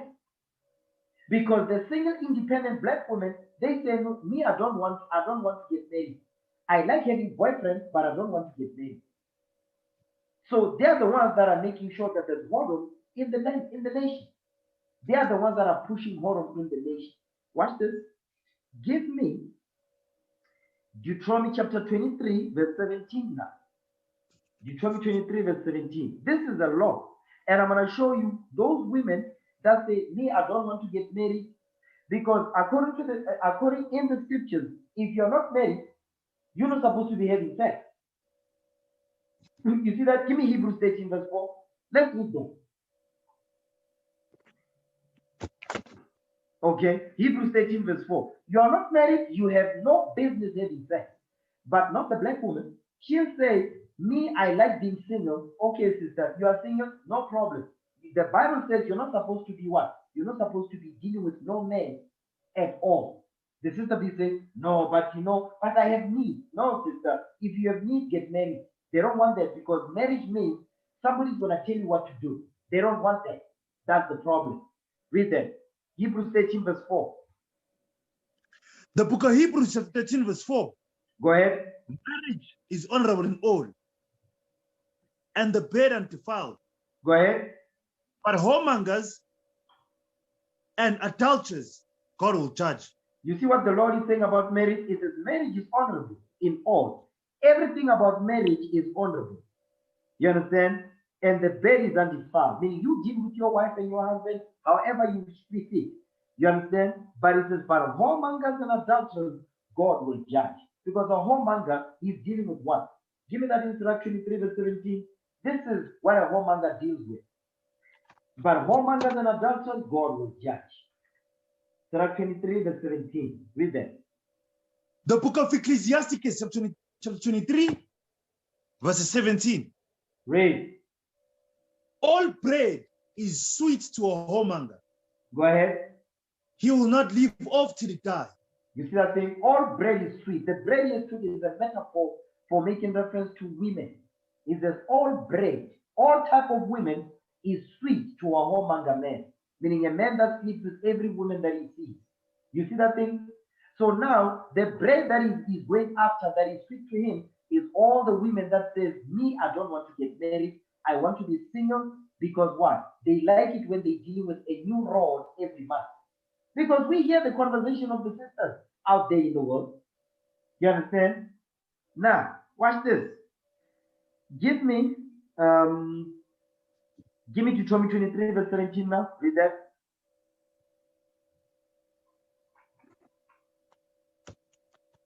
The book of Deuteronomy, chapter 17. 23, verse 17. Come on. The book of Deuteronomy, chapter 23, verse 17. Read. There shall be no whore of the daughters of Israel. Read. Nor a sodomite of the sons of Israel. So now watch this. It says, there shall be no whore of the daughters of Israel. That's a commandment. That's a law. No prostitutes in the nation of Israel. Meaning what? No, there must not be any woman that is having sex that is not married. That's what God is saying. Because that's a whore in the sight of God. You see that thing? Next verse. Watch this. Thou shalt not bring the hire of a whore. The what? The hire of a whore. The hire of a whore. So what is the whore? What is the hired whore? A whore that is hired, that today they call it a girlfriend, because there's no girlfriend in the Bible. So a girlfriend is a hired whore, because you didn't marry the sister. She's not married. So she's got the quote unquote freedom to deal with any man she sees fit. You see that thing? That's a hired whore according to the Bible. Read. Oh, the price of a dog. We went over this in the previous class, part 1, or the price of a dog, because she has a price. You understand? Go ahead. Into the house of the Lord thy God for any vow. Read. For even both these are abominations unto the Lord thy God. You see that thing? A hired whore, a price dog. It says this is an abomination in the sight of the Most High. Watch this. Now, give me. Before we go there, let me share a video now. Okay, the reason why I'm bringing this out is because today you've got this quote unquote single independent black women who says, me, I don't want no man, I don't want to get married, but I like having boyfriend. So guess what they are doing? You know what they are pushing? They are the ones that are pushing whoredom in the land. They are the ones that are advocating for whoredom among the young women. They are the ones that are encouraging these young women, these young sisters, the young black sisters, to have boyfriends, to have sex without marriage, to have abortion, to be baby mamas. You see that thing? Teenage pregnancy. They are pushing that. They are responsible for it. You understand? Because they're supposed to what? They're supposed to teach their daughters to close their legs, and they're supposed to get a husband, not a boyfriend, to build a strong family structure. Because once you have that family structure and a husband and a wife, the children will grow up seeing that that's how it must be. Guess what? When they grow up, they'll do the same. That's how we build a strong nation, because there's a strong family structure, husband and wife. The black women don't want that. You see that thing? The black queen. Because they have a whorish mindset. So which means they are okay when the position is spoiled. I want you men and women to understand what's coming out here. They like it when the position is spoiled. Because guess what? There's no hedge. I do whatever I want, the position gets spoiled. Watch this. Let me share my screen, okay? Let me share my screen so we can understand what's coming out here. Watch this. Let me share my screen so we can see. Now, can you see my screen? Yes, sir. All praises. All praises. Okay, let me press play now. I heard that you had a major epiphany about marriage. I did. Now, this is Oprah. This is Shonda Rhimes. Shonda Rhimes, she's responsible for a lot of TV shows she's responsible for a lot of TV shows. You see that thing? These are two black women. They're the same mindset, because Oprah is the devil, the Bible speaks of. Yeah, I said it. She's the devil. Okay? This woman also, Shonda Rhimes, she is the devil the Bible speaks of. Okay? Listen to what she says, this woman in blue. I did, and that was really freeing as well. I sort of discovered, I knew, but I sort of was able to finally sort of stand up and say, I don't want to get married. You see that part right there? She says she finally stood up and said, I don't want to get married. Because this woman, she's easily past her 40s. She's not less than 30 years old. She's not in her mid-30s. She's past 40, this woman. At all. And I feel like you said that out loud. I said that out loud. I said it to everybody. You see how dangerous that thing is? You see what Oprah is saying? And you said that out loud. Meaning what? Meaning this was something that was teaching on the inside. You know those people that say, I'm coming out. Meaning I want to be, I've been gay all my life. I've been afraid to say it. That's the same mindset. You see these people that say, no, I've been a lesbian. I like women. Now I'm finally coming out. That's the same mindset that's going on here. I said it to my family. I said it to my friends. I said it to anybody who asked, which feels obvious and, you know, maybe silly or something to people who are married or people who are older, or people who've been through it. But if you're a woman in your 30s or 40s, that's a big deal. Everybody's asking you all the time if it's going to happen, when it's going to happen. If you're dating anybody, they're definitely asking you about it. You see that thing? It says when you are dating anybody, they'll be asking you about it. Are you going to get married? Because that's the natural thing to happen. That's why Elizabeth was saying, listen, hold on a second. I cannot conceive. I'm a reproach among men. When she conceived, she was hiding for 5 months because she wanted to make sure that I'm really pregnant. My point is, it's a natural thing for a woman to get married and a man to be married. Why? Because guess what? That's part of building the nation of Israel. That's family structure. And I'm not just talking about building the new, that's all I'm interested in. But when you look at the other nations, right, the Chinese, the Japanese, the Arabs, the Edomites, white people and all of that, when you look at they have businesses and all of that, you always see the husband and the wife. You go to Chinatown, husband and wife. You go to the Pakistani shop, there's the husband, there's the wife right there, the children. They be owning businesses, like maybe they own a hotel. The husband and wife will be sleeping in the same hotel that they own. You see that thing? But when it comes to the black woman, look at Oprah. Look at Shonda Rhimes. Single, and they say, I'm single, I'm independent, and I'm powerful. Guess what? The other nations, they just look at this, they laugh at us. You see what I'm saying? Watch this. Hold this. We coming back here. Give me Psalms 44 verse 18. Because David, he addressed this thing. Okay? David, he addressed this thing. Give me that in Psalms 44 verse 13. Watch this. They are the reason why we as a nation are spoiled. Because guess what? They don't want to listen to the black man, but they listen to the white man though. Because the white man is making sure that is the environment for them to push their wickedness. He creates the environment for them. He started in the garden in Genesis, the 3rd chapter. Okay? Read that. Psalms 44 verse 13. Read that thing. The book of Psalms, chapter 44 verse 13. Thou makest us a reproach to our neighbors, a scorn and a derision to them that are round about us. You see what David is saying? He says, you are making us a reproach to our neighbors, a scorn and a derision to them that are round about us. You are making us look bad, David is saying, by their actions and their conduct, the things they say, because they know that many people watch their shows. Many people like to see them on TV. Many girls, young women and young girls, they look up to these black ashy demons. You understand? And they also, when I grew up, I want to be like Oprah. We was at camp teaching. I asked this young girl, who's your role model? Beyonce. The woman that is always half naked. That's her role model. You can't make this stuff up. Okay? Next verse. Go ahead. Thou makest us a byword among the heathen. Read. A shaking of the head among the people. You see that thing? Thou makest us a byword among the heathen. That's why when it comes to marriage, black people don't even think about marriage no more. That's a byword.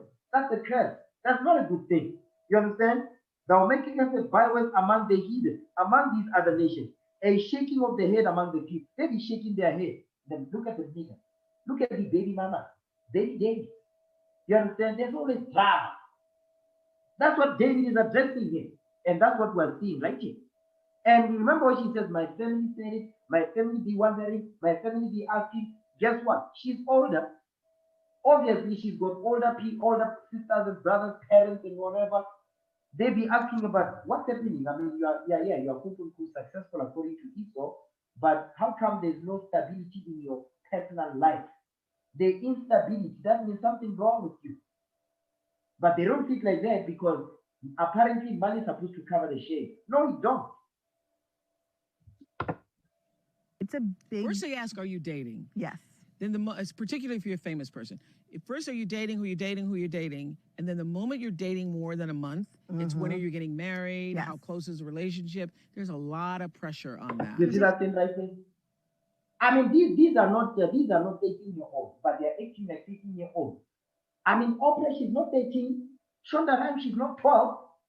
But the conversation that they're having, I mean, it's like, I'm unbelievable. No wisdom is coming out of their mouth. You see what I'm saying? huge amount of pressure. And the desire to want to get married, it's a lot like the desire to want to have children in our society. Like you're supposed to want it. And if you hold on, meaning you see what they're making it seem like a woman wanting to get married is the best thing. A woman wanting to have children is the best thing. That's why she's saying, meaning society puts a lot of pressure on you to make you want to it's like you're supposed to have children. You're supposed to get married. Of course you're supposed to. Because when no hair is there, the possession is spoiled. You see that thing? Because let's say, okay, they don't want to get married. They don't want to have children. But they don't listen to their fathers.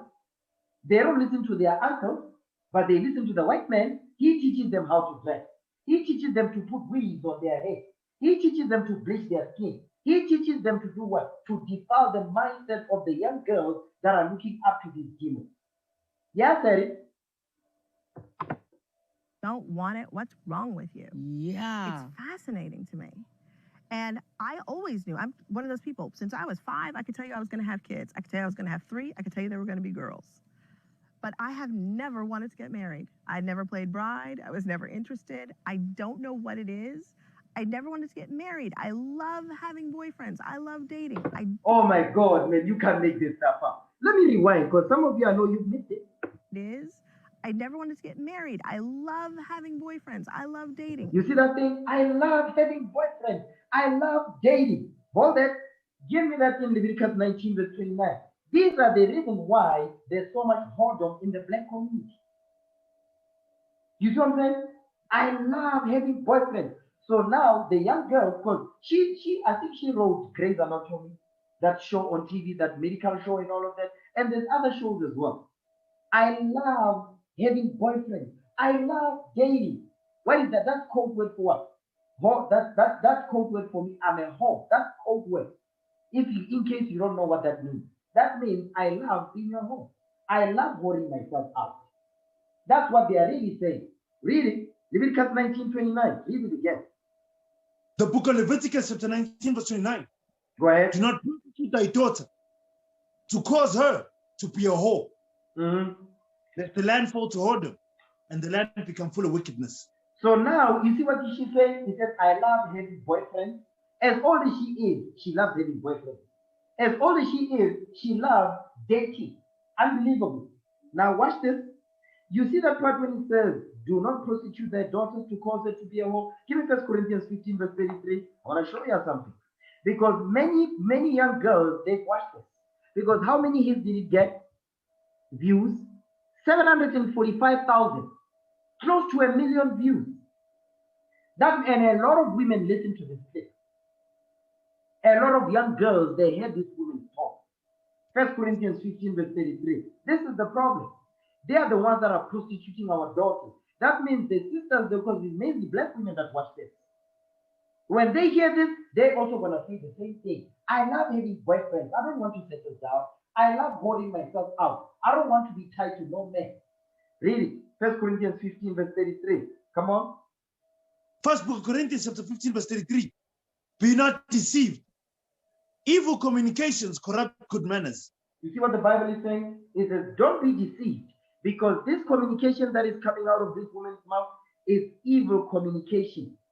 It says it corrupts good manners. What is a good manner? A woman under her father's roof, she's been prepared for marriage. You understand? When she gets to a certain age, she's given to a man of understanding to build a family, to make sure that as a nation, we are not a reproach. Because right now we are. These independent black women, they are the ones that are pushing this garbage out. That's the spirit of feminism. That's the feminist movement. The feminist movement that started in the garden with our foremother Eve, when she listened to the devil. And today she's still listening to the same devil that she listened to in the garden, which is the white man. Read again, verse 33.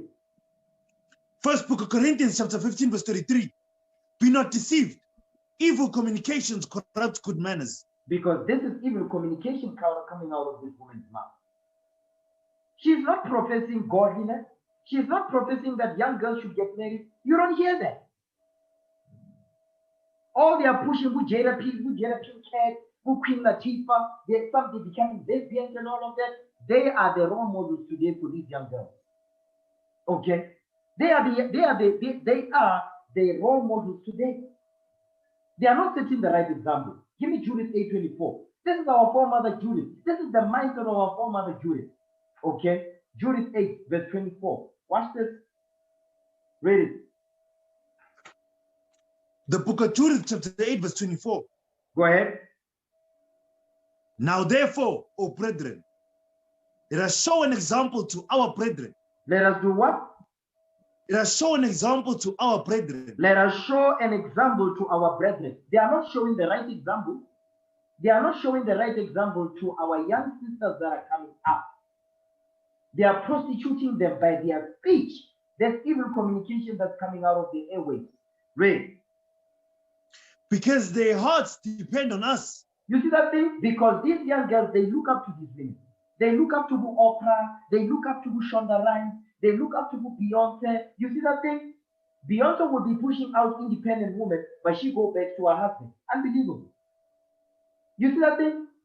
She's been telling women to be independent. You understand? You are replaceable and all of that. But guess what? She goes back to her husband. You still think you're sitting down there in them cuckoo. Read that thing again, verse 24. The book of Judith. Oh, now therefore, O brethren, let us show an example to our brethren, because their hearts depend on us and the sanctuary. Read. And more, and house and the altar rest upon us. Read it right, read it right. Come on, verse 24 again. The book of Judith, chapter 8, verse 24. Now therefore, O brethren, let us show an example to our brethren, because their hearts depend on us.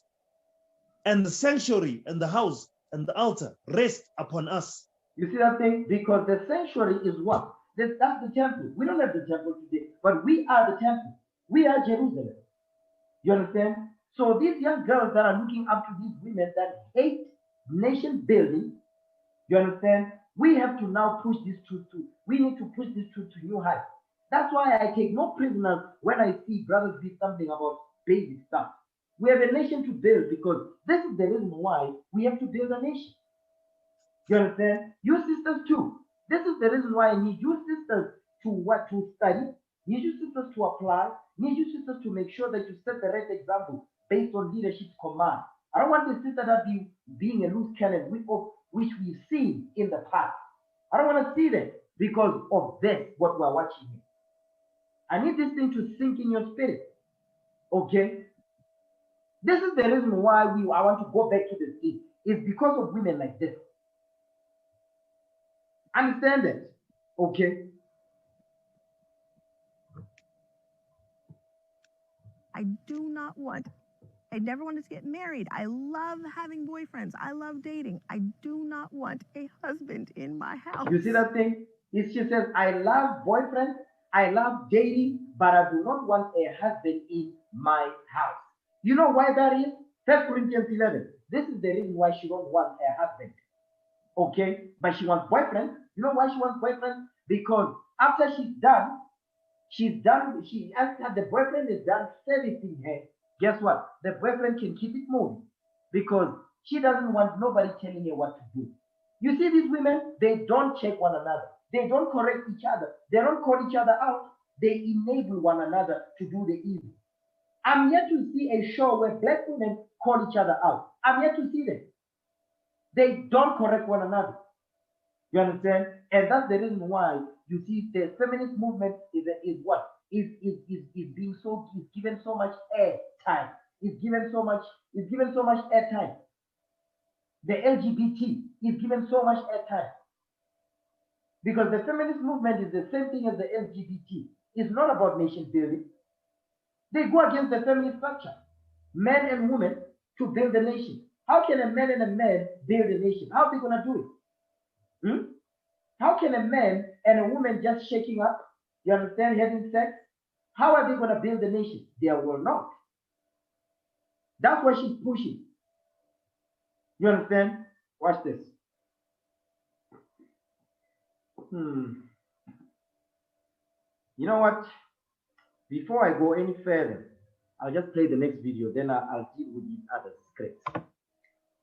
I don't know what it is. I just don't. Yeah, we know what it is. she does not want a hedge over her. So people like Shonda Rhimes, that's an example of a possession that is spoiled.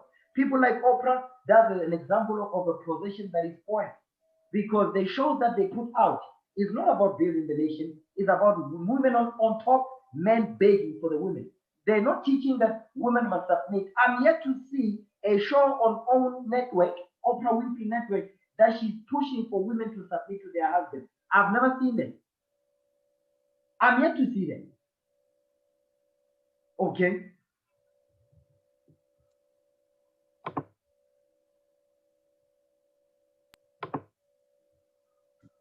Let's look at the next video. 1 second. Now, I'm going to show you the opposite of that. Because after this woman speaks, you will see nobody's clapping. Okay, watch this. Let me share my screen. Really, I want to show you the mindset of these black queens. Not you righteous sisters up in here. Watch this. Now let's play this one.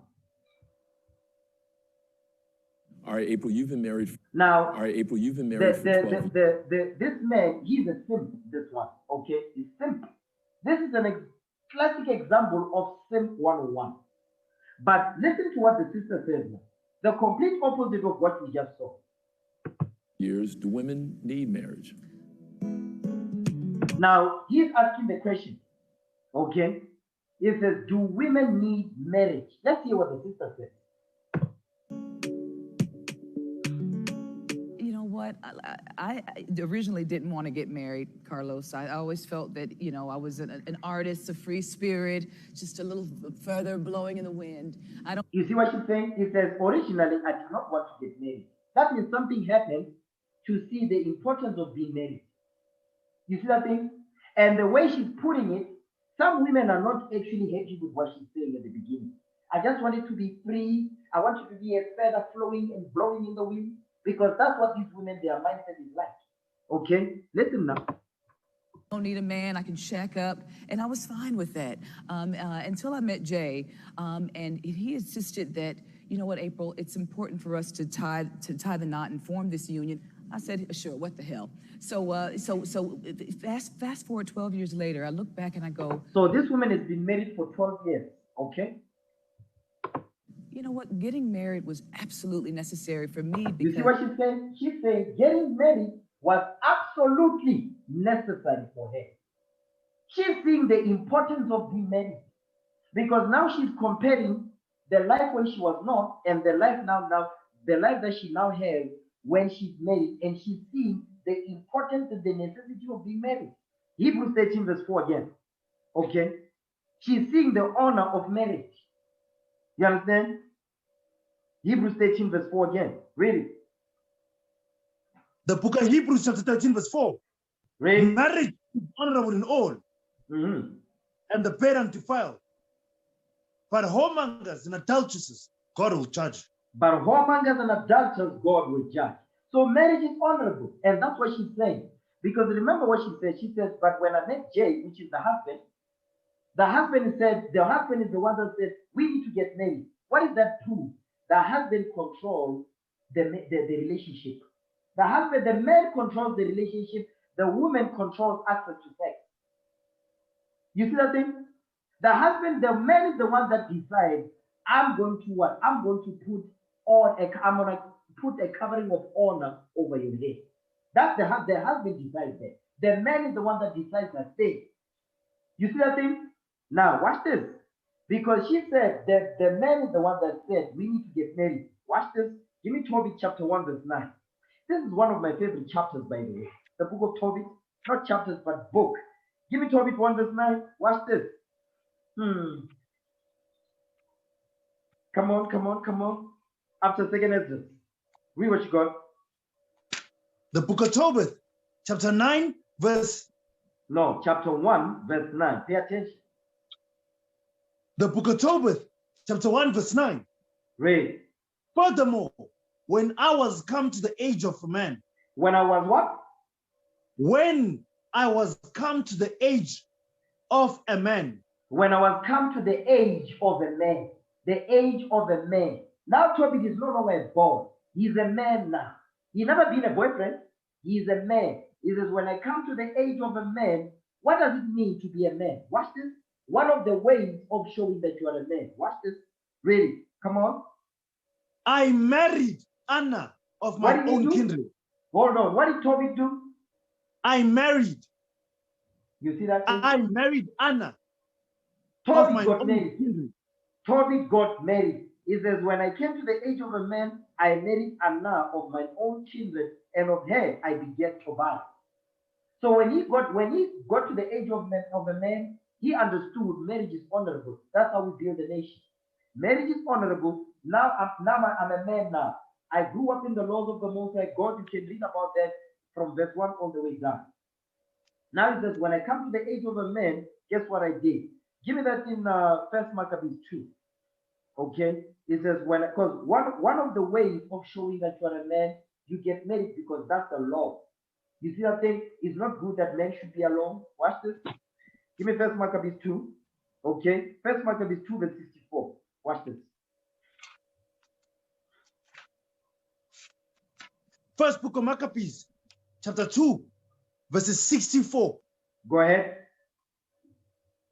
Wherefore, ye, my sons, be valiant and show yourselves men in the behalf of the law. Read. For by it shall ye obtain glory. You see that thing right there? It says, wherefore ye, my sons, be valiant and show yourselves men in the behalf of the law. Meaning stand up for the laws of the Most High. One of the laws of the Most High is what? Is marriage is honorable. So get married. If you're not married, don't be having sex. You see that thing? So it says what? Marriage, it says, ye my sons, be valiant and show yourselves men in the behalf of the law. For by it, by you keeping the commandments of the Most High, ye shall obtain glory, the kingdom of heaven on earth, rulership of empire forever. You see that thing? Now, let's go back to the video. So, you know what? Fast forward to form this union. He insisted that, you know what, April, until I met, and I don't need a man, I can shack up, and I was fine with that. Until I met Jay, and he insisted that, you know what, April, it's important for us to tie the knot and form this union. I said, sure, what the hell?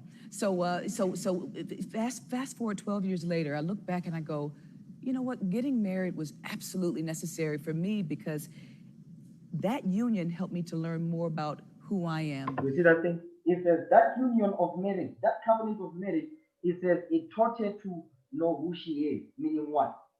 Because when you are by yourself, you don't know if you're a good woman or not until you are under the command of a man. You don't know what type of woman you are.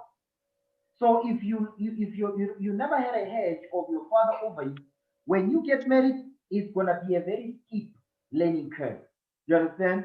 Because now you need to learn how to submit.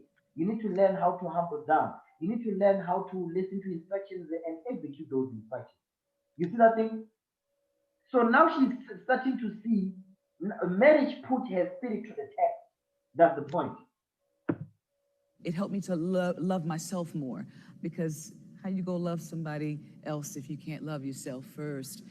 So marriage was necessary for me in that aspect. It also showed me how to have a selfless love. You see that thing? How to submit.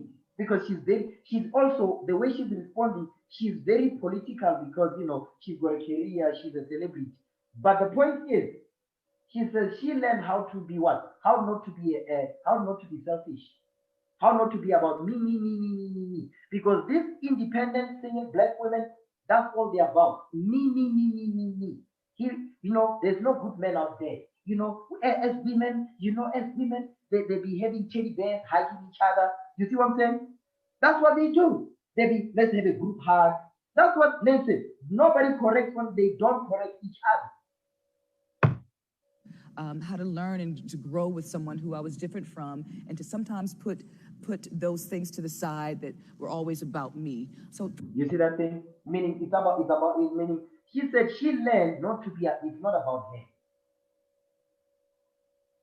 That's some heavy stuff right there. You see that? For me, marriage was absolutely necessary. You see that? And what I want to show you is that there's no clapping of hands, because there's black Asian women up in there. They be like, me, I don't want to submit to no man. You'll always find those, and the black Asian demons, there's more black Asian demons than righteous ones. Okay, now let's look at the next one, the next video.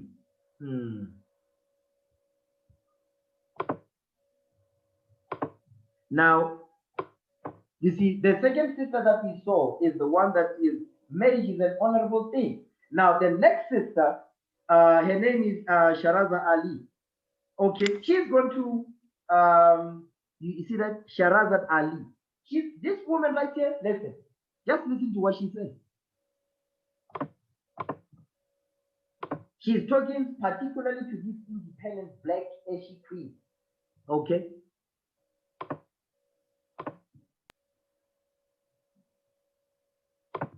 They didn't tell us that if you give up, they didn't tell us that if you give up the man, you're going to take one of these things and it's worse and it will destroy your nation. You see what she said? It says they didn't tell us that if you give up your man, meaning I'm an independent black woman, Esau did not explain to the black woman that if you give up your black man, your hedge, your king, these are the side effects of you saying I'm an independent female black woman. There's side effects that goes with that. Because we saw what happened in the garden with Eve. When she gave up Adam, when she stopped listening to Adam, what happened to Eve? What happened to the nation then? What happened to the nation? Everything got destroyed. You see that? They didn't tell us that if you give up the man, you're going to take one of these things and it's worse and it will destroy your nation. They didn't give us that information. They made us think that it was some kind of glorified position to brag about the fact that I got my own job, my own credit card, my own car, so I don't need no man. I don't even know how we got that mixed up. Ain't none of that got nothing to do with being with no man. You know, we talk about the great strength that we have as black your nation. They didn't give us that information. You see, she's talking about nation building. She's saying, listen, you being told or you being tricked into giving up your man, your hedge, that caused you to what? To be in power. There's all these side effects that came in, which is what?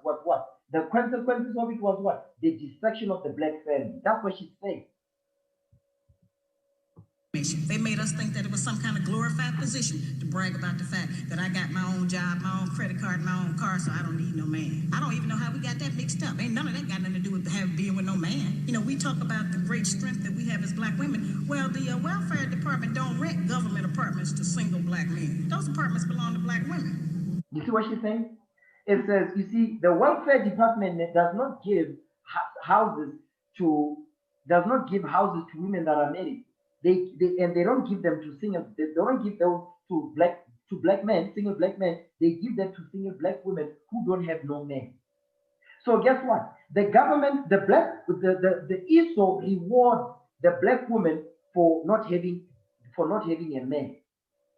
How does Esau reward the black woman? Esau rewards the black woman by giving her what? That's why today, if you look at the salaries that the black woman gets today, is they give them a very high salaries. They give them very high positions. Give me that in Jeremiah 31 verse 22.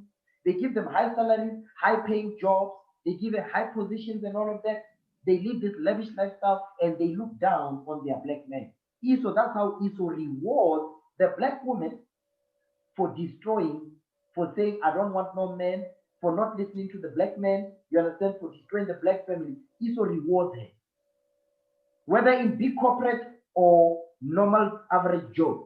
Guess what? That's why the SASA, you understand?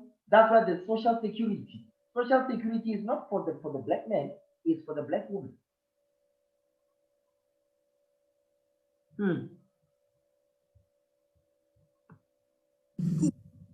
They didn't tell us that if you give up the man, you're going to take one of these things and it's worse and it will destroy your nation. They didn't give us that information. They made us think that it was some kind of glorified position to brag about the fact that I got my own job, my own credit card, my own car, so I don't need no man. I don't even know how we got that mixed up. Ain't none of that got nothing to do with being with no man. You know, we talk about the great strength that we have as black women. Well, the welfare department don't rent government apartments to single black men. Those apartments belong to black women who are allowing this to go on in their home. We have. You see that thing? So this single black woman, she says they allow this thing to go on. You see that thing? They allow it to go on. They happy, they're okay with it because they don't have to have the black man telling them what to do. But it's not like they don't want a man telling them what to do. The only one they just don't want the black man telling them what to do. But when it comes to the white man, they listen to them wholeheartedly. No lip, no nothing, no back talk. Not looked at what part of the responsibility do we share. Yes, black men sell a lot of drugs, and a lot of us black women get the money from them drugs and buy some of these fancy clothes we wear. That's a heavy stuff. She's saying these black women, they be saying black men sell a lot of drugs. But the same black women that be talking smack, they are the same black women that get the money from these drug dealers to live this lavish lifestyle. Yeah, that's right. That's true. Drive around in some of these fancy cars. He is not doing these things alone and without support from us, whether they are good or bad. Nah, that's some heavy stuff right there. This sister right here, you listen to that sister. You sisters, you better Google the sister right here. Sharazad Ali, you better Google the sister and listen to what she said. Okay? Let's look at the next video. Okay? Let me see. Oh, here's another one. You see, this I think this is the show that like The Real.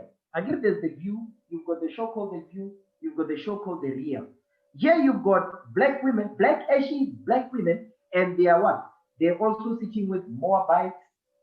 So the Moabites, they really make me sick. Okay. Now listen to what this Moabite says. Just listen to what she says. Now they are speaking ill of this brother. The brother, he spoke the truth. Now they got cut. Now they are speaking ill of the brother. Listen. Let me play the video now. There's some fuming females mad at Marcus, his latest Instagram video where he shared his thoughts about the type of woman a man really wants. Take a look. No man, no real man want no woman that's 100% independent. You know, it's cool to be self-sufficient. It's cool to be able to get out here and do your thing and handle your business if you need to, but all that 100% independent, I don't need no nothing type attitude. Listen, that ain't gonna get you nowhere with us, okay? Not no real man, because part of the reason we was even put on earth is to protect and provide. If you don't need me to do none of that, what you want me for? That's right. So, ladies, do you agree? If a woman is fully independent, is she worthless to a man when it comes to being in a relationship with him? You see how she's saying it? She's saying it with anger. She's saying it, she's upset. She's angry of what this brother is saying. The brother is saying, listen, if you are fully independent, what you need a man for? You say, I have everything. So what you need a man for? You see that thing? Now she did this black ashy demon. She's saying that she's repeating what the brother said, but she's saying it with anger. Look at the contempt in her face. You see, if it was, let me put it like this. If it was up to the black woman, I tell you, our ass would still be in chains. Actually, straight. If it was up to the black woman, the black man, we must all be committed to prison. That's how the black man, that's the mindset of the black woman. To do none of that, what you want me for? So, ladies, do you agree? If a woman is fully independent, is she worthless to a man when it comes to being in a relationship with him? He just said, if you don't want me to protect and provide, what do you need me for? I got a list for love. You see that thing? Now she's activated, and by the way, look at this woman's finger. You see her left. You see her left hand. What does she have on her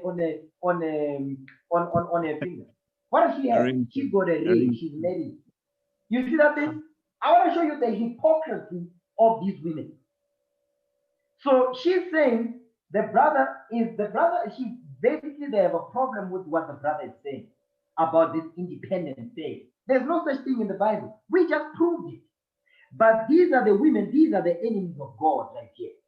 Because these women, they're the ones that want the possession, particularly the nation of Israel, to be spoiled, especially the black women. These are the advocates of Satan. Okay? kindness, loyalty, faithfulness, companionship, friendship, a laughter, good times. What? You sound ridiculous. I never heard of You see that thing? I want to show you right now. You see these women, they are evil. I'll tell you straight. You see, after she said all of that, she's looking to her right to see if they agree with her or not. Did you see that? Yes, sir. Let's play it again. laughter, good times. Watch that. You see that thing? Right there. So she wants to see if she got enablers, and of course she does. Watch this. Give me the book of Romans chapter 1.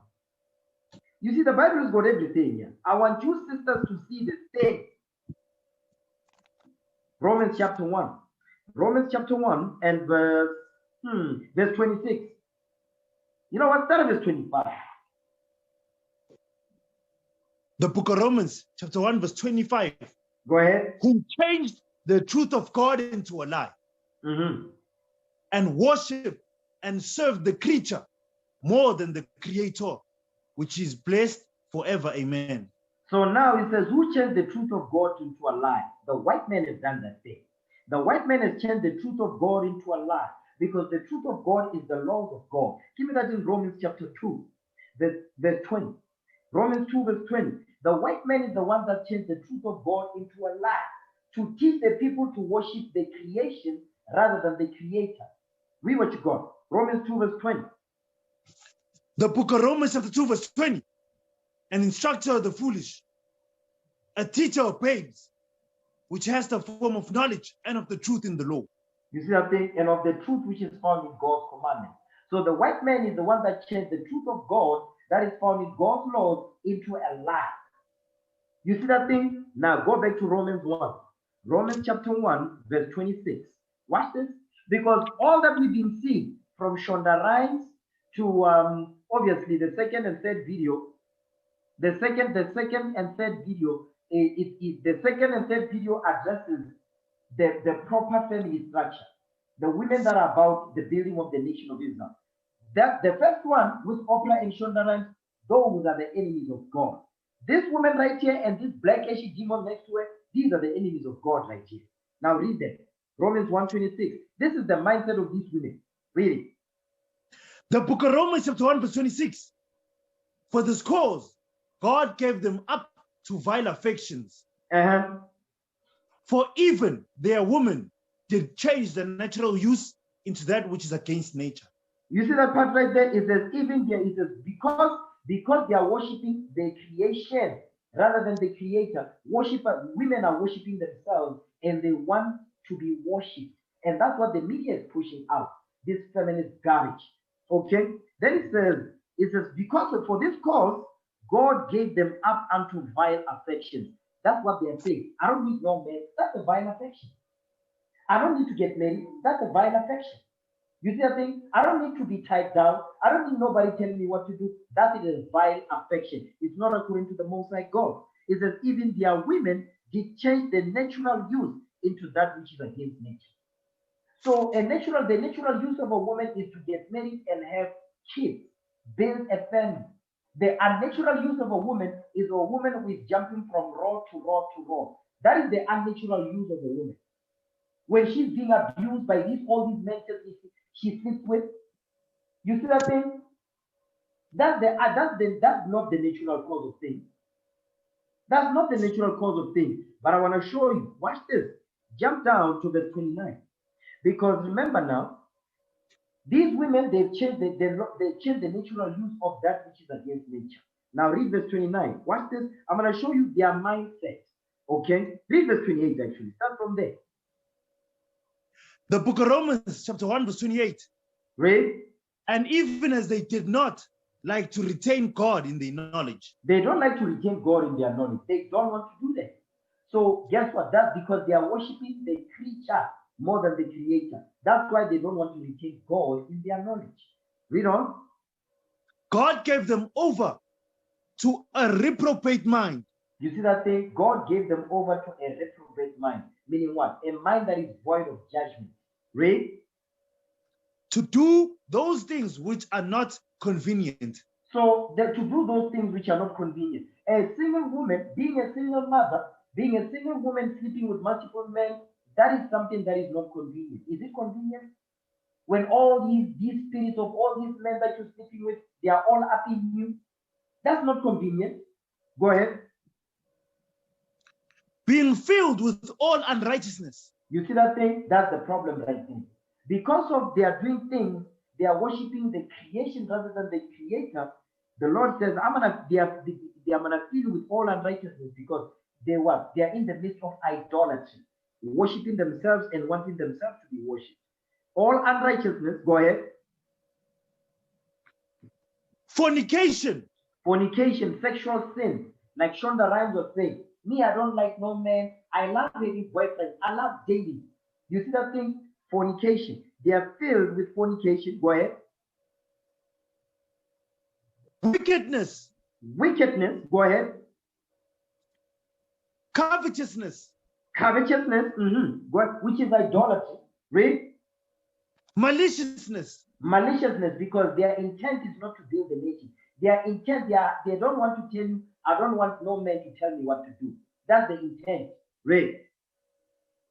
Full of envy. They are full of envy. Who are they envying? They are envying the position of the man. They are envying the position that God has put the man in. The black man. The black man is a God on this earth. They envy that position. So if for them to want to be equal or above the position that the Most High God has bestowed upon the black man, they made a deal with the devil. I'm going to tell you straight, that's what the black woman has done. Because our foremother Eve did it in the garden, the black woman is doing it today with the white man. She made a deal with the devil just so she don't have to listen to the black man. Read. Murder. Hatred. Debate. What? Debate. They love to debate. They love to debate. They like to go back and forth.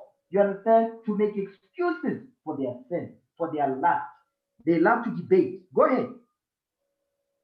Deceit. They are deceitful. Okay, come on. Malignity. Malignity. Read. Meaning cancerous. Read. Malignity. Whisperers. Whisperers. They like to gossip. They like to put something in your ear. Which ear? The ears of the young black women that are coming up, looking up to them. And because these are the role models now. Read. Backbiters. Backbiters. They backbite. Read.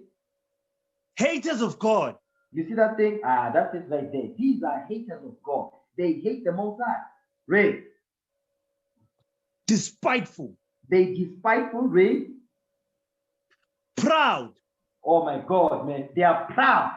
They are haughty. Like we read about last week in Isaiah 3:16. The daughters of Zion are haughty.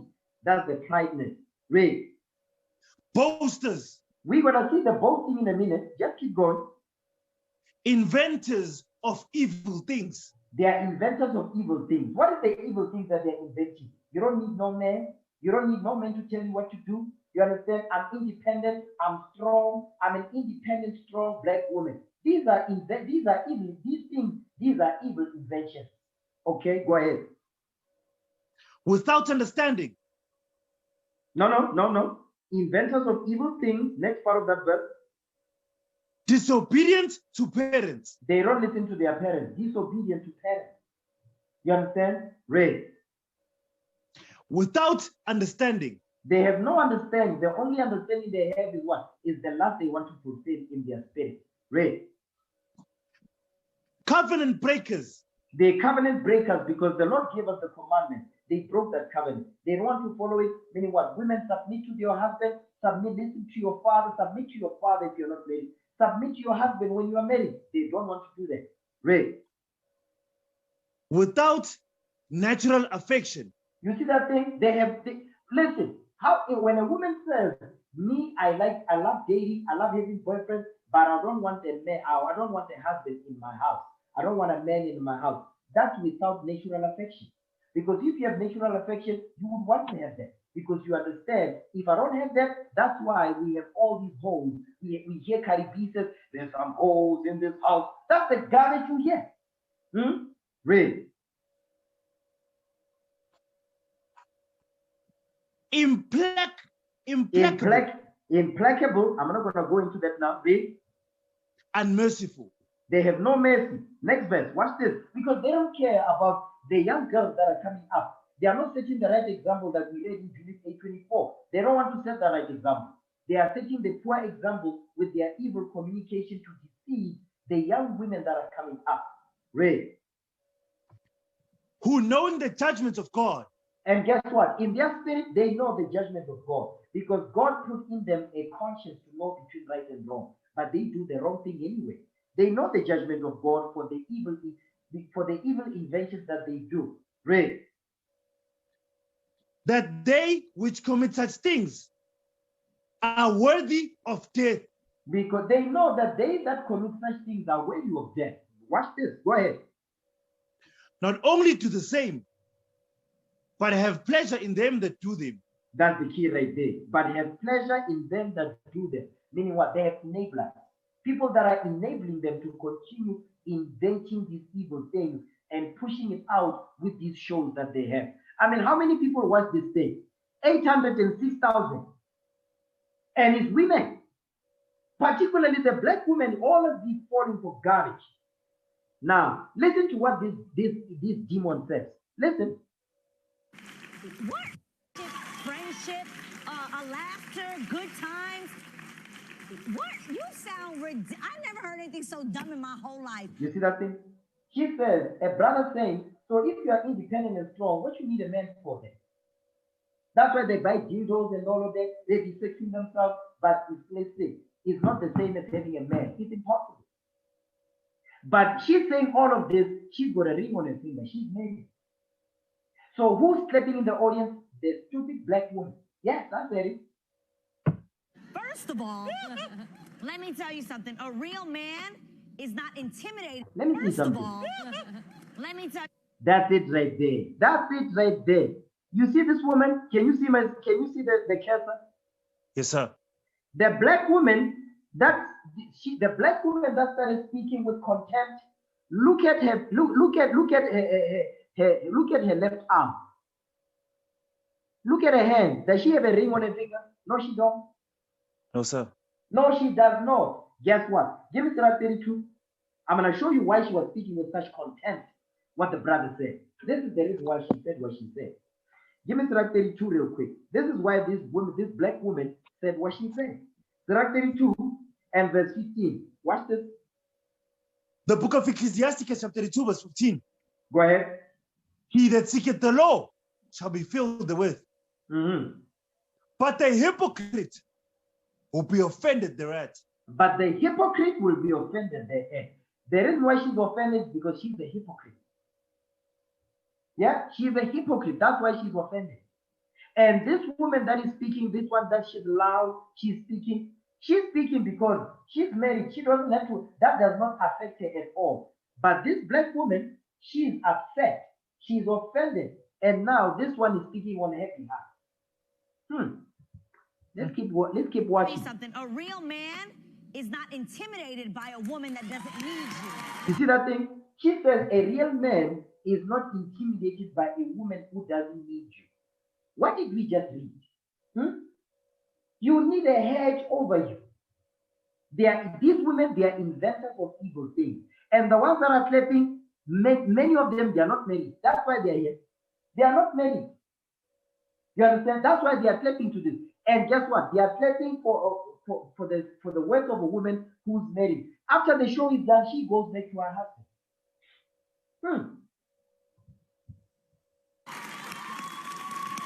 And I had to ask my questions because, in all honesty, I didn't know who this young gentleman was. So I had to ask questions, and I found out that he is on Love and Hip Hop, and he dates on and off again Brooke Valentine, who we've had on the show here. You see that thing? That's Esau right there. You see that Esau's tactic. You ever see whenever a black man gets killed, right? And he's killed by a white man. When they do the investigation to arrest this white man that is committing the crime, you know what they're gonna start doing? They start investigating. Nobody he smoked weed, or nobody, he didn't pay his child support. Wait a minute. So what does that have to do with this white man that has killed this black man? What does that have to do with it? Now, you see what she's saying? Now she's going back. She says, no, this young man that is spoken, is on love and hip hop, is an on and off relationship. What does that have to do with what you said? Absolutely nothing. But they will mention that to throw you off. Some evil stuff here.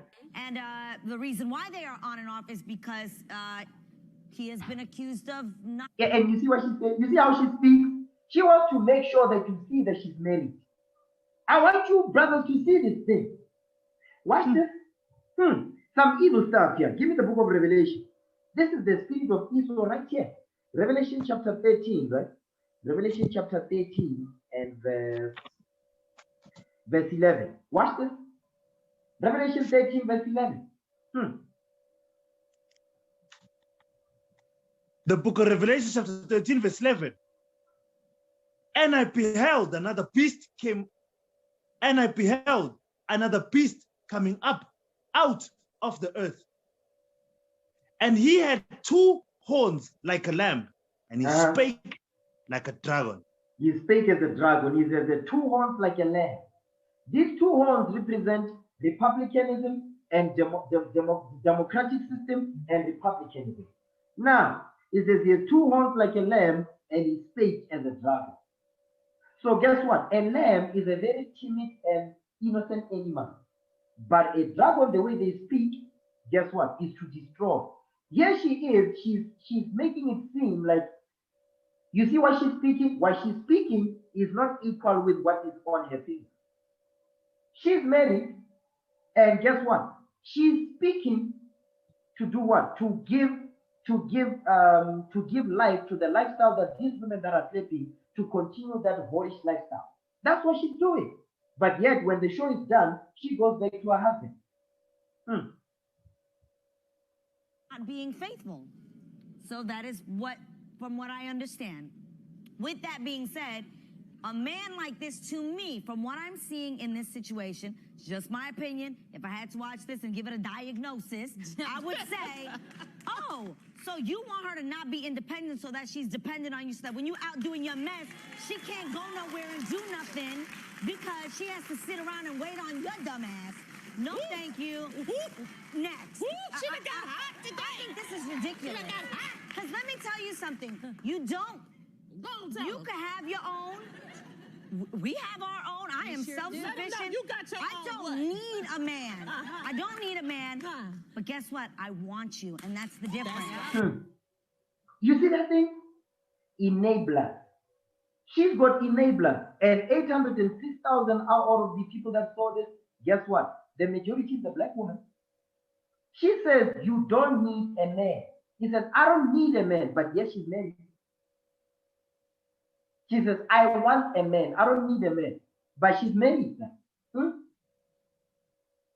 I want you to see the evil that goes on in the media. You understand? These are the enemies of God. Can you say? I'm going to tell you straight. These are the enemies of God right here. That's the difference. And if I choose you. Now, when you look at these women that are sleeping up in here. And that's the difference. That's the difference. And the majority of them, they are singing. You see that thing? And the simp. You can't go wrong with the simp. You'll always find a simp sitting there just promoting this stuff. If I choose you, that's not to say, oh, because I make my own money, that means no man can buy me something or do anything. Let them know. I have my money, it goes in the bank, you buy me dinner. You got a bank account. You see that thing? Remember what that sister said, Sharazan Ali? He said, you having money, having your own bank account, that has nothing to do with you having a man. Let's go back, because I know some of you forgot what she said already. Okay? Let me go back. Because the sister said it. I'll play it again.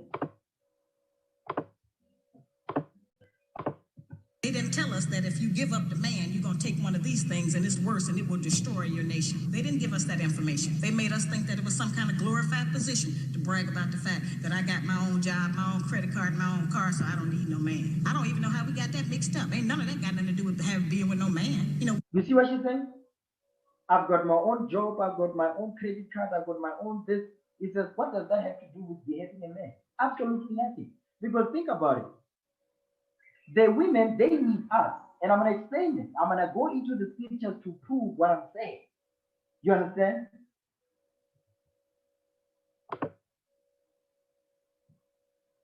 I'm going to go into the scriptures to prove everything that I'm saying. These are the things that I have to watch to be able to edify. But man, these things, they make me sick. I don't get that. You can buy your own if you wanted to. Yeah, that's like saying Jay-Z don't buy Beyonce nothing because she has her own. The only thing you ain't got is a car, but you're going to get one next year. Hallelujah. Because you don't know how to drive yet. But I'm working on that. You're going to get that, And it just sounds dumb. There are plenty of other areas that you could need a man in that aren't financial. And I think that's... You see that part right there? I want to show you, like, even in their speech, their own speech is condemning them. She's saying there's other parts where you need a man. She just finished saying, not so long ago, she said you don't need a man. Am I wrong? That's what I heard. That's what she just said, right? She just said that. But listen to what she says now, a couple of seconds later. Sounds dumb. There are plenty of other areas that you could need a man in that aren't financial. And I think that's the issue that I have with this, is that he's saying protect and provide. Are you protecting my heart? It's archaic. That's you're failing at too, sweetie. It's archaic thinking, and it's also controlling. Yeah, that's it right there. You see that thing? That's it right there. He says, she says, because I'm going to translate because we black. She says it's archaic thinking. What does that mean? Meaning what? This is old way of thinking. That's the black woman she's saying. The black woman is saying that's archaic thinking, meaning that's the old way of thinking. Shortly after that, what did she say? Listen to what this black woman says now. It's archaic. That's you're failing at too, sweetie. It's archaic thinking, and it's also controlling. That's it right there. That's the issue. The issue is, no, you are controlling me. It's also controlling, meaning she doesn't want nobody to tell her what to do. You see this thing? Because if she was married, she was not going to leave the house dressed with the boobs showing. This woman is married. Do you see her boobs showing? Covered up, no. Sir? Her chest is covered. But this black ashy demon, guess what? Her cleavage is showing. Oh man, these black women, they make this type of black women like that. These type of black, I'm not saying all black women, because we've got righteous sisters opinion, but I'm talking about these particular, they make me sick to my stomach. They make me sick to my stomach. They are the reason why we're still in slavery. I'm telling you straight. They are the reason why we're still in captivity. Okay? Men like this want to control a woman, in my opinion, because they make you dependent on them. And, and that's why a lot of women, when you get into certain situations, you can't get out because you're dependent on this, you're dependent on that, and you make your decisions because you're thinking, oh, I got to depend on him for that, and it's not right. Yeah. You see that thing? That's the reason why these black women are single, independent, and alone, because of this mindset right here. That's the reason why these black women, many of these black queens, they are single, independent, and alone. And this is the mindset they have. Corrupt. You understand? They have a corrupt mindset. Okay? Now, I'm going to deal with that. Well, that's it on that. Okay? She says now they are controlling and all of that. The real reason behind the speech, this is the real reason behind that. Give me 1 Corinthians chapter 11 now. Okay? Because I want to show you that these women right here, these women, they are the enemies of the Most High God. And the reason why they behave, they say the things they do, they act the way they do, it is for this reason right here. 1 Corinthians 11 verse 3. Let's read that. First book of Corinthians chapter 11 verse 3. But I would have you know that the head of every man is Christ, and the head of the woman is the man, and the head of Christ is God. You see that thing? Is that the head of the woman is the man. Notice it didn't just say husband. No, the man. Period. So whether it's your father, whether it's your uncle, you see that thing? Whether it's the leadership, the leadership in the congregation, that's why it says man. But the Christian black woman says, but he's not my husband. He's not going to tell me what to do. No, sister, that's not what the Bible says. The Bible says the head of the woman is the man. You didn't say the head of the woman is the husband. The husband is the man, first and foremost. Okay, let's just get that out there because we're slow. Black people, we're slow. Slow days. So the head of the woman is the black man. You see that thing? So this is what they are fighting against. They are fighting against what? They are fighting against the black man ruling over them. That's what they don't want.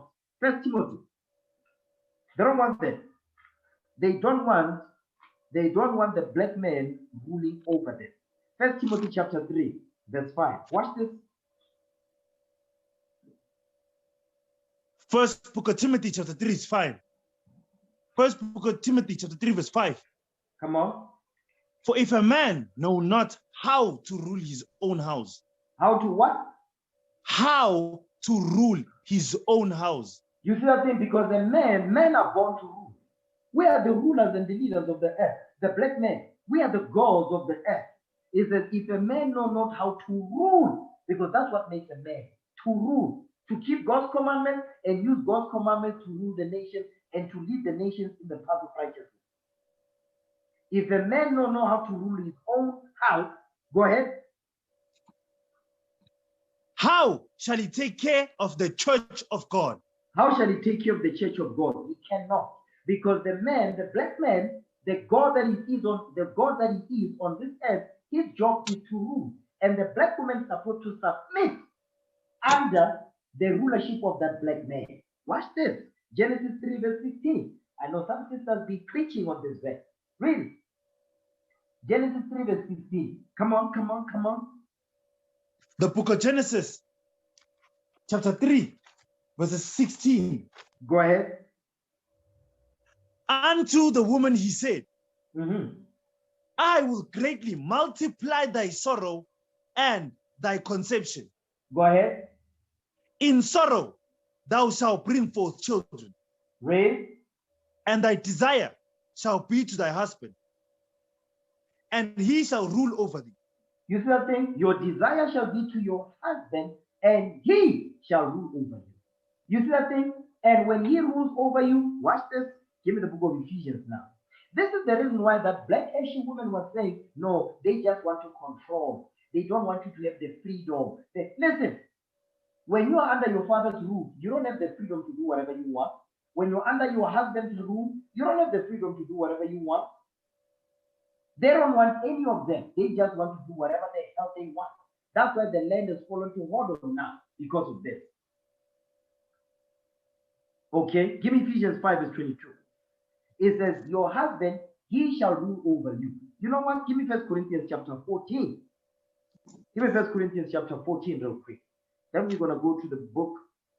We're going to go to the book of Ephesians. 1 Corinthians chapter 14, because it says, your desire shall be to your husband.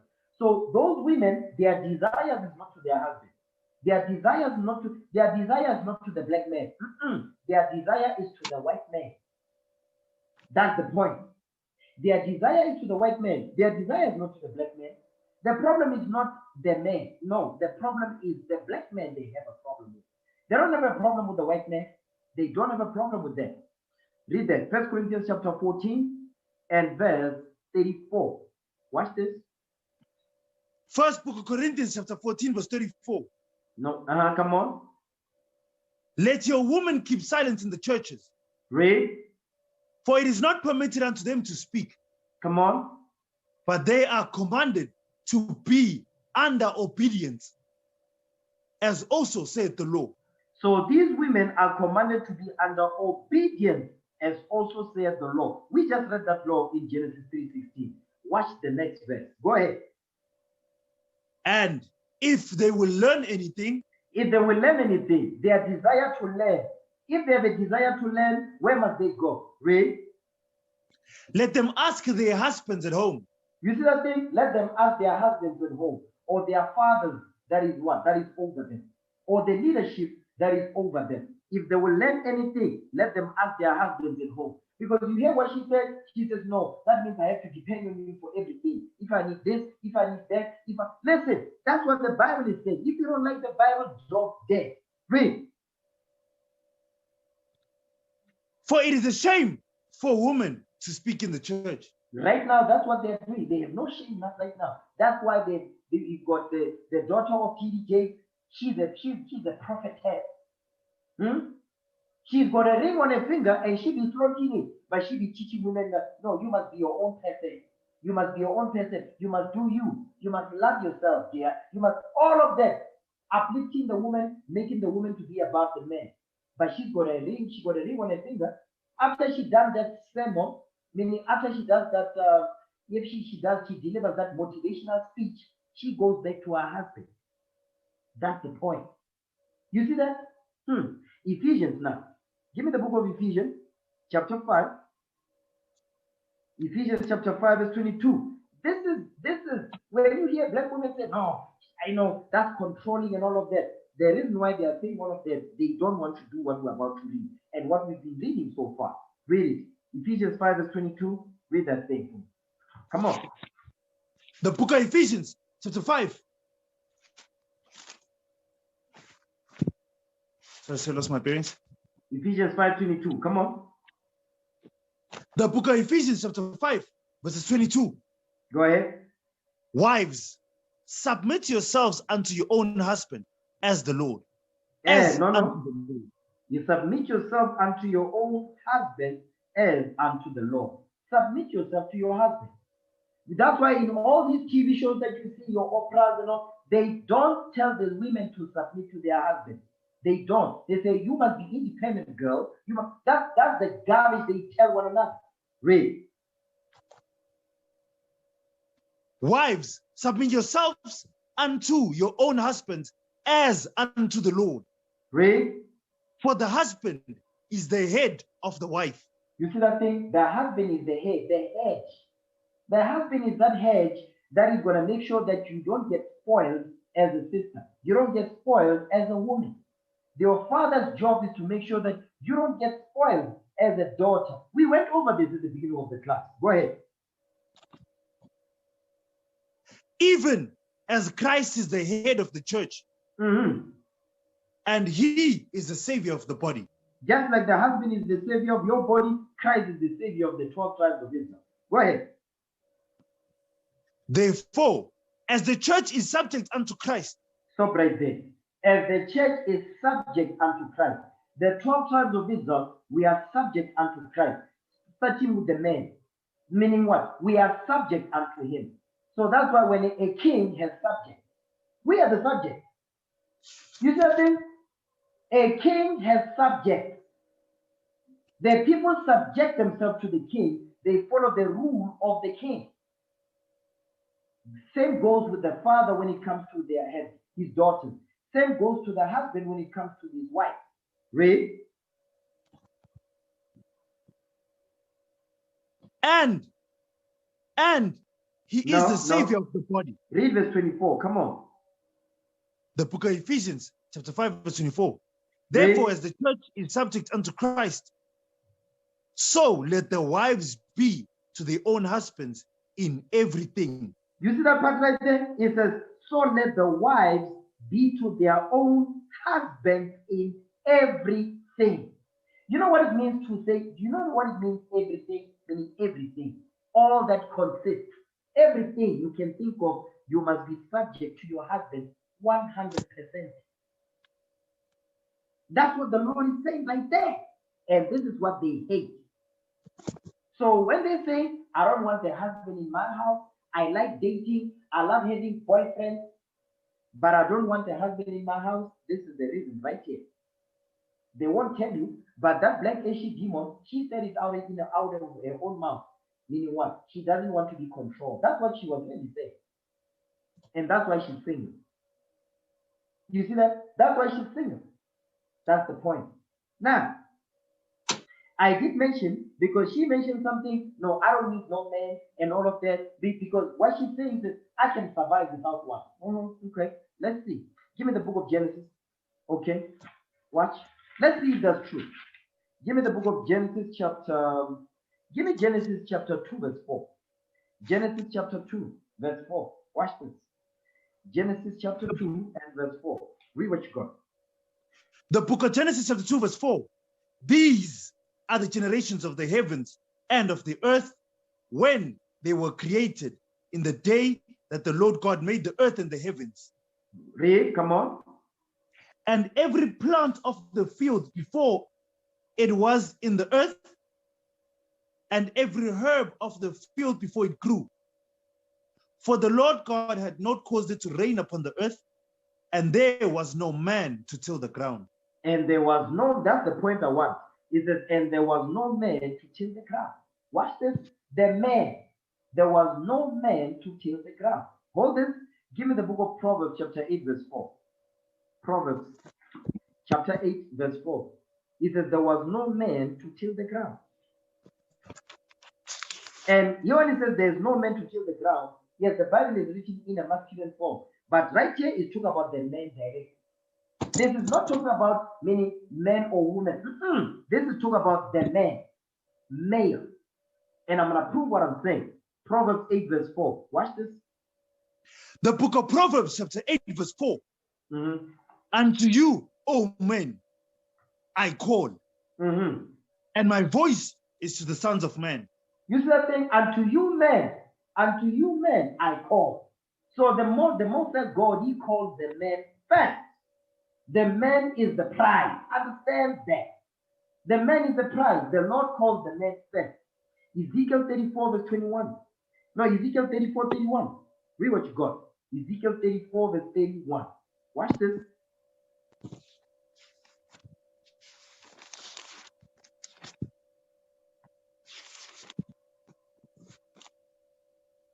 Come on, come on. The book of Ezekiel, chapter 34, verses 31. Read.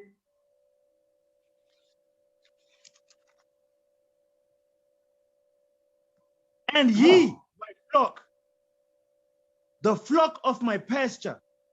Amen. You see that thing? The flock of my pasture are men. Amen. That's right. The flock of my pasture are men. Now let's go back to Genesis 2, verse 5.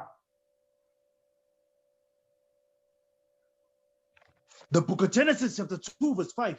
Read. And every plant of the field before it was in the earth, and every herb of the field before it grew, for the Lord God had not caused it to rain upon the earth, and there was not a man to till the ground. And there was not a man to till the ground. Because who does the Lord call first? The man. Men. The Lord calls the man first. Now, watch this. Jump down to verse 9. Read verse. You know what? Read verse 7. The book of Genesis, chapter 2, verse 7. Go ahead. And the Lord God formed man of the dust of the ground, and breathed into his nostrils the breath of he did what? And breathed into his nostrils. Stop right there. He breathed into what? Into. Read the word after the into. Read them. And breathed into his nostrils. That's it right there. And breathed into his nostrils. Not her nostrils. No. His nostrils. The man. Go ahead. The breath of life. And man became a living soul. That's Adam right there. That's Adam. Adam was made first because we are the direct descendants of Adam. Next verse. Watch this. And the Lord God planted a garden eastward in Eden. And there he put the man whom he had formed. You see that thing? And there he put the man whom he had formed. Adam was given a job. You see that thing? Adam was handling business. Adam was running the business of the Most High God. He was naming all the animals, all the plants, the oceans and all of it. Guess what? That's what Adam was doing. Adam, listen, and at this point, Eve wasn't made. Eve was not created. So who built the infrastructure? Who did it? Hello? Yes, sir. Don't be simple. Adam, sir. Hold on. Who built the infrastructure? What the hell is wrong with you, brother? Who Adam, built the sir. infrastructure? Adam, sir. Adam. And Adam is a what? Adam is a man, sir. A black man. Thank you. Yes, Adam is a man, and Adam built the infrastructure. And before Adam, who built the infrastructure? Christ built the infrastructure. And Christ is a man. Where did Christ get the blueprint from? From the Most High God, who is a man. Now, Can the woman survive without the infrastructure? Because when trouble comes, they phone 911. Guess who shows up? The man shows up. All these technological advances, the phones they have, the WhatsApp, who built them? The man did that. You see that thing? The infrastructure that exists, water, you understand, electricity, the industrial revolution, who built that? The man did that. So can the man survive without the woman? Yes, because Adam was doing it. I'm trying to show you that these things that these women are saying, they are not realistic. They don't make no sense because who built the infrastructure? We did that because we just read it. You see that thing? Because I'll prove it, just something simple as water. Give me the book of Genesis chapter 1. Genesis chapter 1 and verse... Give me Genesis chapter 1 verse 20. The book of Genesis chapter 1 verse 20. Go ahead. And God said, let the waters bring forth abundantly the moving creature that hath life. Read. And fowl that may fly above the earth in the open firmament of heaven. You see that thing? It says, let the waters bring forth abundantly the moving creature that has life. The Lord did this. Okay, the Lord did this. He's a man. Give me that in Numbers chapter 15. I believe that's what I want. Is that what I want? It's in Numbers, right? Wait, no, Exodus. I think it's Exodus. Yeah, give it to me. Come on. Exodus 15 and verse 3. Read it. The book of Exodus chapter 15 verse 3. Read. The Lord is a man of war. The Lord is his name. You see that thing? The Lord is a man of war. The Lord is a man of war. God is a man. He built the infrastructure. You see this? He built the infrastructure. So after he built the infrastructure, who was created after that? After Adam was there Adam was handling the business. Adam was running the empire of the Most High on earth. After that, Eve was created and brought to Adam. When Eve was created and brought to Adam, she had to be taught everything. And guess what? She found everything already running when she arrived. You see this? But she said, no, I don't need no man. You can't make this stuff up. Okay? You cannot. So the thing that these women be saying, I don't need no man, we can survive without, listen, that's just a lie. Is to intimidate the simp, is to put the simp in fear. I'm telling you straight. Because the simp will fall for that. The television, the social media, the smartphones they have, the clothes they got, all these textiles and all of these things. Who's the distribution, the logistics, security, the police department, the medical department, you understand? The medical industry, the pharmaceutical. Who's running this whole thing? Man is doing it, not the woman. The woman, they just using the infrastructure that was built by men. Tell me I'm wrong. No, sir. So do they need the men? Yes. Do we need them? No. No. Because Adam, he was running the empire of the Most High God on earth. Eve wasn't there. I don't see at what point where Adam was complaining, say, hey, there's no woman. You did not read about that. But these are the things that we're hearing, and a simple believe that stuff. Now, let me switch gears now. Because these single independent women, these black single independent black women, not only are they single, but they are single mothers too. Watch this. Give me the book of Ezekiel, chapter 16, verse 44. Actually, before you get that, give me Micah 3, give me Micah 7, verse 10. Because I did mention that these are the enemies of God, and I didn't prove what I said. Let's read it. Micah 7, verse 10. Let's read that. The book of Micah, chapter 7, verse 10. Read. Then she that is mine enemy shall see that it. Thing? But she that is mine enemy, these singing independent black women, I don't need no man. I can rather hold myself out. I don't have to get married. Read. Then she, that is mine enemy, shall see it, and shame shall cover her, which said unto me, Read. where is the Lord thy God? Mine eyes shall behold her. Now she shall be trodden down as the myrrh of the streets. As the mire of the sea. You see what the Lord is saying? It says these black women that hate God, they're inventors of evil things, and they like to have enablers to encourage them to continue this whorish lifestyle. The Lord says, guess what? He says she's going to be trodden down as the mire of the sea. When the destruction comes, guess what? Ashes to ashes, dust to dust. We're going to keep it moving. You understand? Because she's the enemy of progress. Watch this. Give me the book of, give me Ezekiel now, 16 verse 44. Because I want to show you, a lot of the times, these single independent black women, they don't care about the kids. They only care about their lust that needs to be fulfilled. And they make it seem like it's a normal thing, it's a good thing to be a single parent with different baby days. They make it like it's a normal thing, it's a nice thing. You understand? Read it. Ezekiel 16, verse 44. The book of Ezekiel. Oh, you know what? No. You know what? Before we get there, give me Surah 23:23. Ecclesiasticus chapter 23, verse 23. Let's read that first. The book of Ecclesiasticus, chapter 23, verse 23. Go ahead. For she had disobeyed the law of the Most High. And secondly, she had trespassed against her own husband. You see that thing? The women that trespass against their own husband. How do they do it? Read.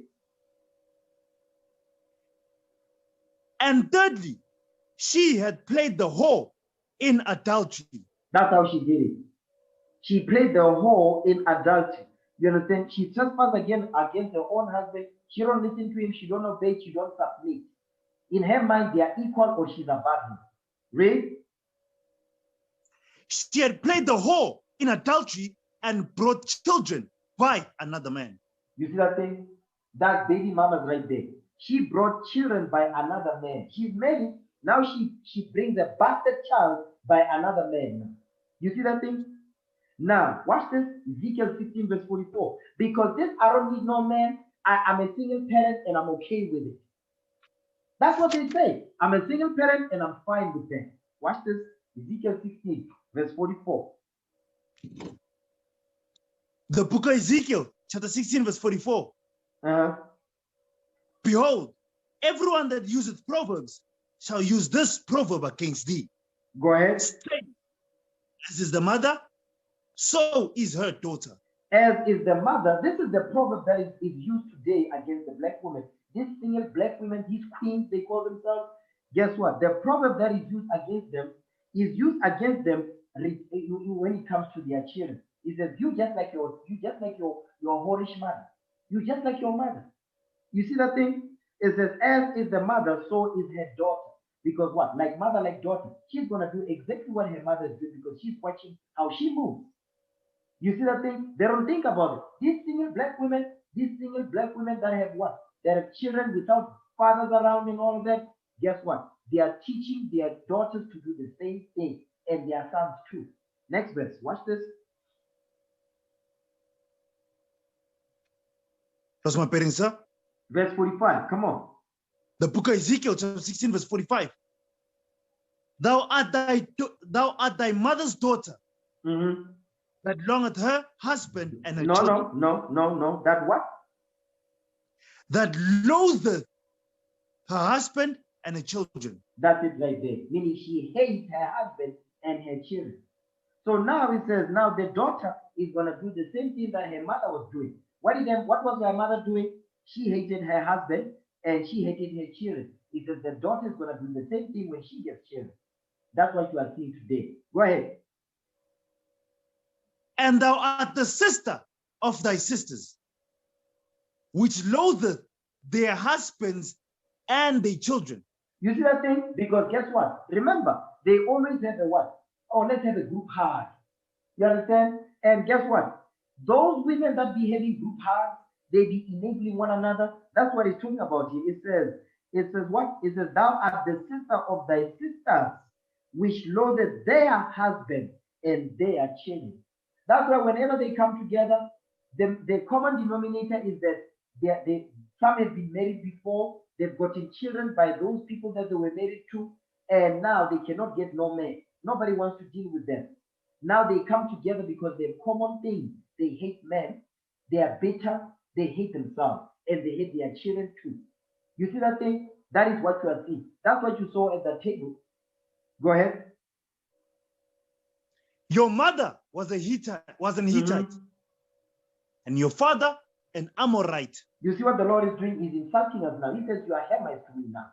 You are acting like this black, ashy Hamite. That's what he's insulting us.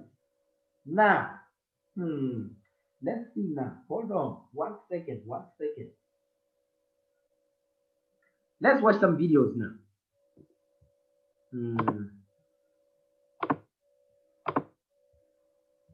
Okay, we want to watch this one first. Because we just read about the baby mamas. Okay. It's a pretty disturbing epidemic. It is beyond catastrophic. Almost 3/4 of black children. It's at an alarming rate in the African American community. It is a crisis.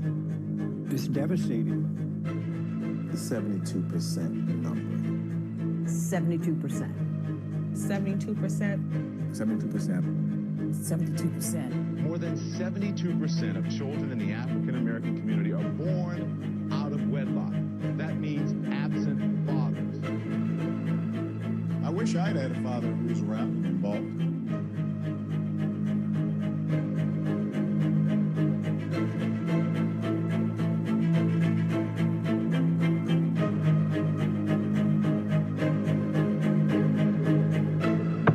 Now that's some heavy stuff right there. So don't just think when it says African American. Remember, the Israelites were over here as well. You think the condition is not the same? It's exactly the same. No, don't get it twisted.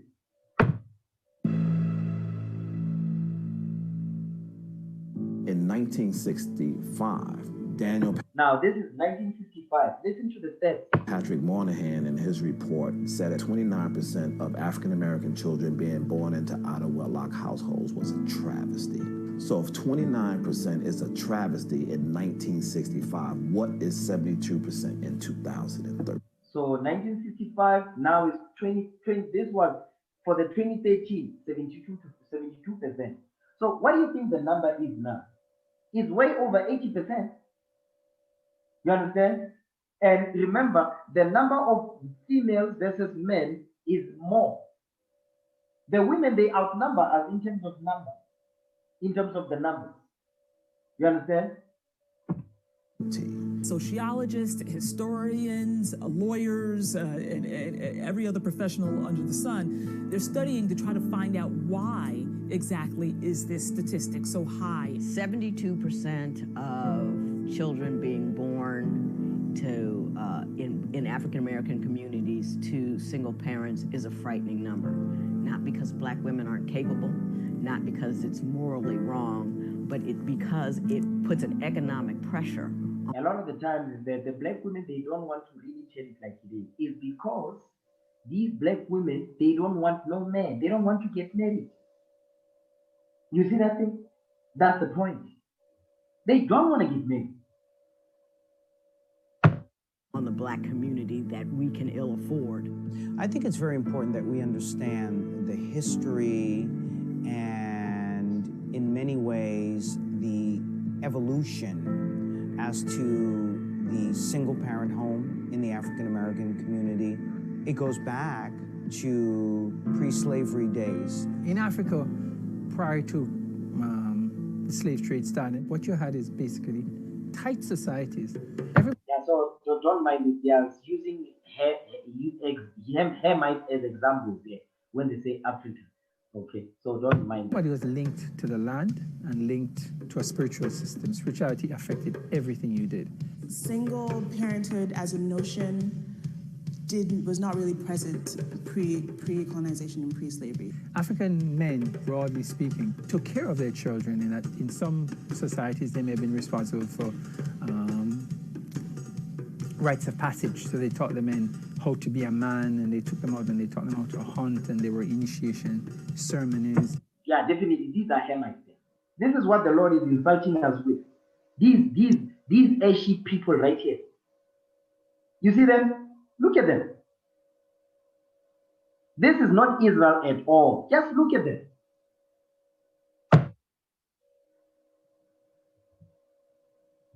To the men being there. The child was not necessarily property of their parents, it was a property of the family line. So there was no... You hear what they're saying? It says the child is the property of the family line. What does that mean? The child belongs to the father because the father is the one that repopulates the earth, not the woman, the man does. The person that repopulates the earth is not the woman, is the man, because the man carries the seed. You see this? No concept of a child sort of being on its own without no connection to anything. Okay, so now that's some heavy steps that we just saw. And the root cause of that is what? Lack of marriages in the black community, the nation of Islam, quote unquote black community. Lack of marriage because they don't want to get married. You see this? And this independent feminist nonsense is one of the main reasons why and the LGBT community. You know, the alphabet, these alphabet organizations, yes. Unbelievable. Let's see. Here's another one.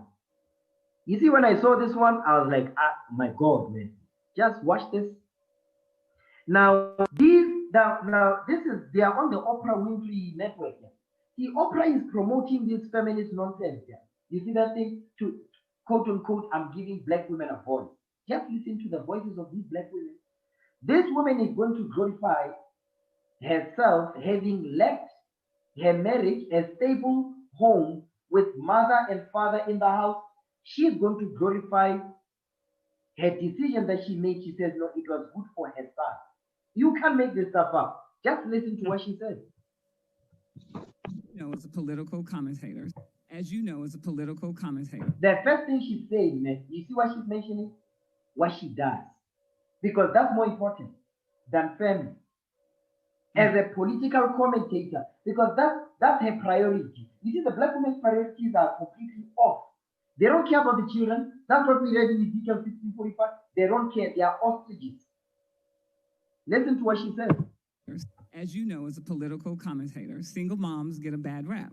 And they've been used as political punchbags, like we are just the dredge of the United States. I was married to a very wealthy man. I got a divorce, walked away from $1 million lifestyle in South Florida because that was the best thing to give to my son. You see that thing? So divorce was the best thing that she could give to her son. You can make this stuff up. Listen. When person tells many of these black women, they are not going to make it. I'm telling you right now. Okay. As a political commentator, single moms get a bad rap. And they've been used as political punchbags, like we are just the dredge of the United States. I was married to a very wealthy man. I got a divorce, walked away from $1 million. And listen to what she says. She says, I got a divorce, meaning she did it. She did it. She says, I was married to a very wealthy man. Okay. I lived $1 million lifestyle and all of that. I got a divorce. And after she said that, listen to what she don't care about the child. She cares about her freedom. Listen. Lifestyle in South Florida because that was the best thing to give to my son. So divorcing, destroying your family, that was the best thing that you could do that she did for her son. Give me the book of Isaiah 3 verse 12. No, you know what? Give me 2 Ezra 5 and 8. 2 Ezra chapter 5 and 8. I hope you sisters are seeing this. Okay. 2 Ezra 5 and 8. Read what you got. Second book of Ezra chapter 5 verse 8. There shall be a confusion also in many places. Because that's what we're seeing right now. Confusion of the black woman. Go ahead. And the fire shall be oft set out again. That fire talk about the same fire that, give me that in Isaiah chapter 13, verse 19. Give me Isaiah 13, verse 19. When it says the fire shall be oft sent out again. What fire is this? Give me Isaiah 13, verse 19. Read that. The book of Isaiah chapter 13, verses 19. Hold on. The first time the fire was sent out, give me that in Genesis 19. Might be verse 24. Let me see. Genesis chapter 19, verse 24. Read that. The book of Genesis chapter 19, verses 24. Go ahead. Then the Lord rained upon Sodom and upon Gomorrah stone and fire from the Lord out of heaven. You see that thing? Brimstone and fire rained down on earth, on those 5 cities of Sodom and Gomorrah. Sodom and Gomorrah was the capital. Now, it says the fire shall be oft sent out again. Now, Isaiah 13, verse 19. Watch this. The book of Isaiah, chapter 13, verses 19. Read. And Babylon, the glory of the kingdoms, the beauty of the Chaldees, the beauty of the Chaldees' excellency, shall be as when God overthrew Sodom and Gomorrah. You see that thing? That's when the fire will be off sent out again. This time, when the Lord is going to destroy America with fire. Okay, go back to 2nd Ezra now, 5 verse 8. Second book of Esdras, chapter 5, verse 8. There shall be a confusion also in many places, and the fire shall be oft sent out again, and the wild beasts shall change their places. That's why now on the internet you see celebrities with snakes. I don't know if you've seen that trend. I'm seeing that trend now. In South Africa, I'm seeing a lot of trends with celebrities and snakes because the wild beasts are going to change their places, their nature. Go ahead. And the menstruous woman shall bring forth monsters. And menstruous women shall bring forth monsters. These are menstruous women. That's what you are looking at here. Unclean women. They're going to bring forth monstrous kids. Isaiah 3 verse 12. Read what you got. The book of Isaiah, chapter 3, verses 12. Go ahead.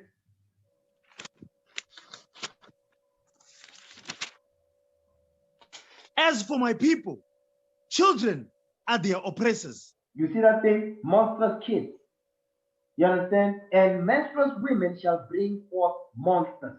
That's the children that will rule over the parents. Children will oppress their own parents. You understand? Read. And women rule over them. You see that thing right there? And women rule over them. Because that father, the father that she divorced, the husband that she divorced, she took the father from, he took the child away from his father. That's what she said. And she said that was the best thing she did for her son. Unbelievable. Now he's saying, and women rule over them because she's going to effeminize him. He's going to be effeminate. Okay, read. O my people, they which lead thee, cause thee to err, and destroy the way of thy paths. And do what? And destroy the way of thy paths. And destroy the way of thy path. You see that thing? Because this woman is not going to raise this boy to be a man. No. She's going to raise him up to be a what? To be a girl. She's going to raise him up to be a what? To be a woman. That's why they become fag, or they become homo, or they become homophobes. That's what happens. Or they end up in jail and become, you remember Fleece Johnson? Now I'm not going to Google Fleece Johnson now. Let me leave Fleece Johnson alone. Okay? Let's play on. Was a better life, not the man. I got a divorce, walked away from $1 million lifestyle in South Florida because. And she's saying like it's like a good thing that she's saying. I walked away from a $1 million lifestyle. That was the best thing to give to my son. Was a better life, not with him. It just sometimes bothers me how. Now listen to this. My son was in South Florida because that was the best thing to give to my son. Was a better life, not with him. It just sometimes bothers me how sometimes single moms just catch such a bad rap. Yes, because of the dumb decisions you make. I mean, she made the dumbest decision. Now she's coming to, you see all these women here? These are enablers. Like we read in Romans 1. These are the enablers now. Yeah. Like we are just out here just willy-nilly having babies with anybody just because we don't have anything else better to do. I know a lot of people that are married that are single moms. Because people... You see, they will clap to that. Because you know what the problem is? Because let me tell you, brothers and sisters, when you are married to a man that is making so much money, you know what he does? He deals with global things. Let me put it like that. He deals with, he is an executive. He makes executive decisions. You understand? He deals with high-level stuff. You as the woman, you deal with low-level stuff. That's how it works. You see that thing? The CEO will paint the big picture. Your job is to execute the instructions to make sure that you fit into this big picture that the CEO has painted. She didn't want that. You see that thing? Because we are high-value men. I understand you, brothers. You are the goal, okay? You are the goal. A high-value man is a man that keeps God's commandments. He's got a job. He takes care of himself. He takes care of his family. He takes care of his nation. That's a high-value man. And a high-value man has standards. And there's certain things, there's things that he wants, and he wants the way that he wants them in a specific way. Women, these type of women, they don't want that. Because it means she has to be responsible, you understand, and be a high-value woman. Which means what? Take care of the house, teach the kids, make sure everything is in order. All of that, take care of this man that is doing all of these things. She don't want that. That's why she left. You see this? So don't fall for the BS. Okay? Do not fall for the BS.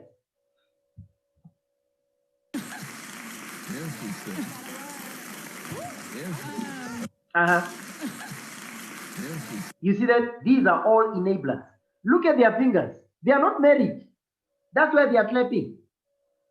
None of them are married. You see this? Yes, sir. Okay.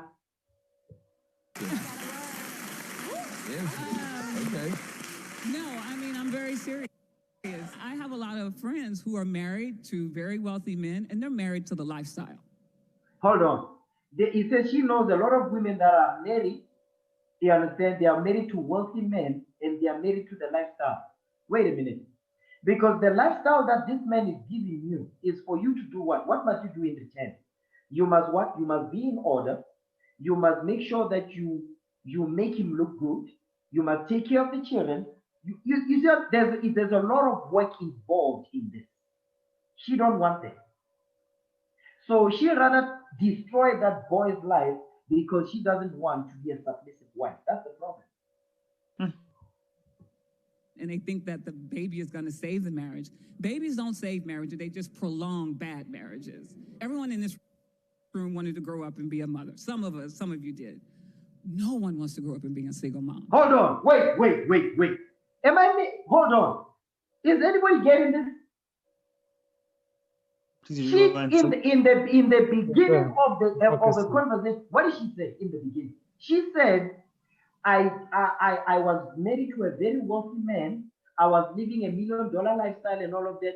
I decided to divorce this man. Then she comes back later. She says, nobody wakes up and says, I want to be a single mom. But she did it. Did she not do that? Yes, sir. She just did that. Now she's saying, nobody wakes up and says, I want to be a single mom. But she made the decision to be a single mom. Unbelievable. You're not on your knees as a little girl saying, I want to grow up and be a single mom. No. Excuse me, my name is Lisa. Now, these are the classics now. You see the one that's coming up? Classic. I have, I think, a unique experience. I have 3 sets of children. They range from 35 to... 3 sets of children. So what is she telling you? She's telling you she's got 3 kids from 3 different men. I have, I think, a unique experience. I have 3 sets of children. They range from 35 to 11. My children all have separate fathers. I have been. So, Sirach 23:23. Read that thing again, because I know some of you forgot. Read it. Sirach 23, verse 23. She says she's got 3 sets of children. She's a single mom. She's a baby mama. She's contributing to that 72% we just saw. Sirach 23, verse 23. Watch this. The book of Ecclesiasticus, chapter 23, verse 23. Read. So first, she had disobeyed the law of the Most High. And secondly, she had trespassed against her own husband. Because she does not want to submit. That's the problem. Read on. And thirdly, she had played the whore in adultery and brought children by another man. That's the state that she's in. She's brought children by another man. Now she's got 3 different baby fathers. Next verse. Go ahead. And she shall be brought out into the congregation, and inquisition shall be made of her children. You see what he's saying? Because that's how it was done back then. He said she shall be brought out in front of the congregation, and inquisition shall be made of her children. Meaning people must know the children. Because right now, you see, inquisition is made. Esau is making a diligent inquisition. Because Esau goes out there to search out sin and to see the things that caused us to sin back then. Esau is bringing them all back. He investigated all the captivities that was past. He brought all the sins here under America, and he's propagating them through the whole earth. Now this is the one. Now she's brought through. Oh, now she's what? Esau is parading her in front of the whole earth now. Now she's saying these things. The world is watching. Read. Watch this. Her children shall not take root. See, they don't think about the children. It says their children shall not take root. She don't think about that. She don't think about that thing. It says her children shall not take root. You see that? Because in order for the children to take root, what needs to happen? That means the children must grow up in a stable home, and when they take root, that means the male will continue what? They will continue the lineage and all of that. The family structure is going to be built. Read on. And her branches shall bring forth no fruit. You see that thing? And her branches shall bring forth no fruit. So what does she have to say about his son? I'm going to show you that her lifestyle has nothing to do with the children. She don't care about the child. Just like the previous one that she spoke, she says getting a divorce was the best thing for her son. Guess what? Her children is not going to take root because she didn't care about the children. She doesn't care. She didn't care about that child. Neither did this one, because she didn't learn. For the first, let's say the first one, okay, she did it out of whatever, she was young and all of that. Fine. The next one, she don't learn. The third one, she don't learn. The fourth one, because she's got 4. Watch this. Keep going. Read verse 26. The book of Ecclesiasticus, chapter 23, verse 26. She shall leave a memory to be cursed, and a reproach shall not be blotted out. Now she's leaving it says her memory shall be cursed. So now you think, but because of what's happening in the world, this is acceptable now. This is normal. There's nothing wrong with this. You see that? There's nothing wrong with this, according to the standard of the world. Let's keep playing. Very fortunate. My children all have separate fathers. I have been very fortunate that with all 4 of the children and the 3 fathers, they have partnered with me every step of the way. So having 3 different baby daddies, right? She says that's a fortune to her. This is fortunate. I want you to see, give me that in Isaiah chapter 1. Isaiah 1 verse 5. I want to show you something. It says she's very fortunate. She's got 3 different baby daddies. So that's a fortune. Because that's what the world teaches now. Isaiah 1 verse 5. Read what you got. The book of Isaiah chapter 1 verse 5. Why should he be stricken anymore? Read. He will revolt more and more. Because this is a revolt. This is an example of rebellion. Go ahead. The whole head is sick. That's the problem right there. The whole head is sick. Why? Because there's no hedge. Where no hedge is, there the possession is spoiled. Now the whole head is sick now. Go ahead. and the whole heart faint. That's what you are looking at right now. You understand? That's what you are seeing right here. A lot of people often have said that being divorced has actually made parenting more difficult. You see, now that's the sense now. Is a lot of people say getting a divorce makes parenting difficult. Let's see what she says. Has that been your experience? It's made parenting better for me. You see that thing? Man, I want to go back to the street. Woo! Man, I want to go back to the street. My fingers are itching.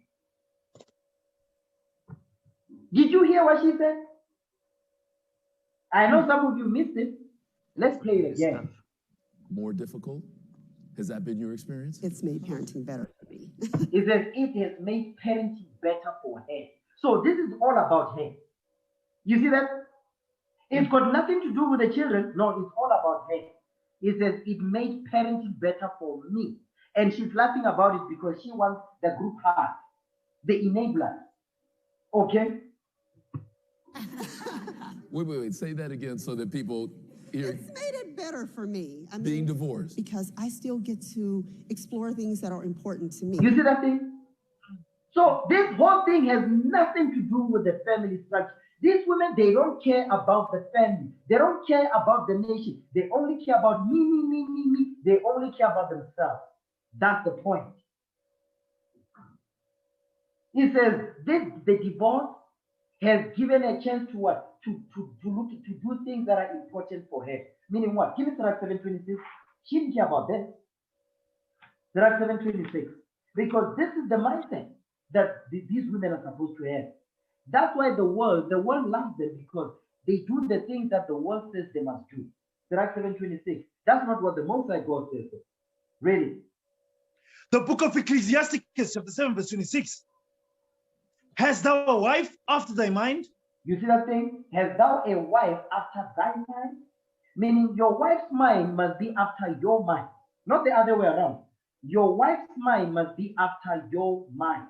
And your mind is after what? After God's mind. Read. Forsake her not. He says, don't forsake that type of woman whose mind is after your mind. Read. But give not thyself over to a light woman. He says, but don't give yourself over a stupid woman. These are stupid women right here. Yes, they are dumb women. How can you say getting a divorce was the best thing that has ever happened to my son? But after that you say, no, but it's about me. It made it better for me. So she didn't care because her lust is the reason why she made all these decisions. Lust. I now have 50% of my time free. You see that thing? Freedom. Because that marriage was a slave contract. That's the mindset of the black woman. No, the black queen. It says 50% of the time, it says she got 50% of the time back. So what is that telling you? 1 Corinthians 11 verse 8. This is the problem. Okay? That is why I'm going over this class. I want to show you what's out there and how these women think. 1 Corinthians 11 verse 8. Watch this. First book of Corinthians, chapter 11 verse 8. No, read verse 7. Start at verse 7. First book of Corinthians, chapter 11 verse 7. For a man indeed ought not to cover his head. Read. For as much as he is the image and glory of God. Come on. But the woman is the glory of the man. But the woman is the glory of the man. The woman is the glory of the man. Watch this. Next verse. Go ahead. For the man is not of the woman, but the woman of the man. You see that thing? The man is not of the woman. That's why Adam was made first. You see that thing? But the woman of the man, meaning the woman was created to serve the man. That's why this woman, the previous one with the long weave, she said she decided to give up the lifestyle, a lavish lifestyle, because guess what? Her career was more important to her. Because guess what? She didn't want to serve a man like that. Because those type of men, they have high demand in terms of what? Because men like that, they want to leave a legacy. You see that thing? Give me Proverbs 13. Give me Proverbs chapter 13. Okay? Give me Proverbs chapter 13 and verse 23. The book of No, Proverbs. verse 22. Verse 22. Verse 22. I'm sorry, verse 22. The book of Proverbs, chapter 13, verse 22. A good man leaveth an inheritance to his children's children. You see that thing? A good man leaveth an inheritance to his children's children. Meaning, a good man thing is all about the second and the third generation that comes after him. That's how a good man thinks. That's how a man of God thinks. That's how a leader thinks. The second, third, and fourth generation. That's how you must think. That's how all human must think. But this woman, she don't think that. So men like that, they think what? Generational wealth. It's about because they want to leave a legacy behind. No, she didn't want to do that. Because it's about her. She's a political reporter. That's what's important to her. But she's hiding behind her son. He says, it was the best decision for my son. This one is saying, no, it gave me 50% back, 50% of my time back. So where did this 50% go? Watch this. Let's keep playing.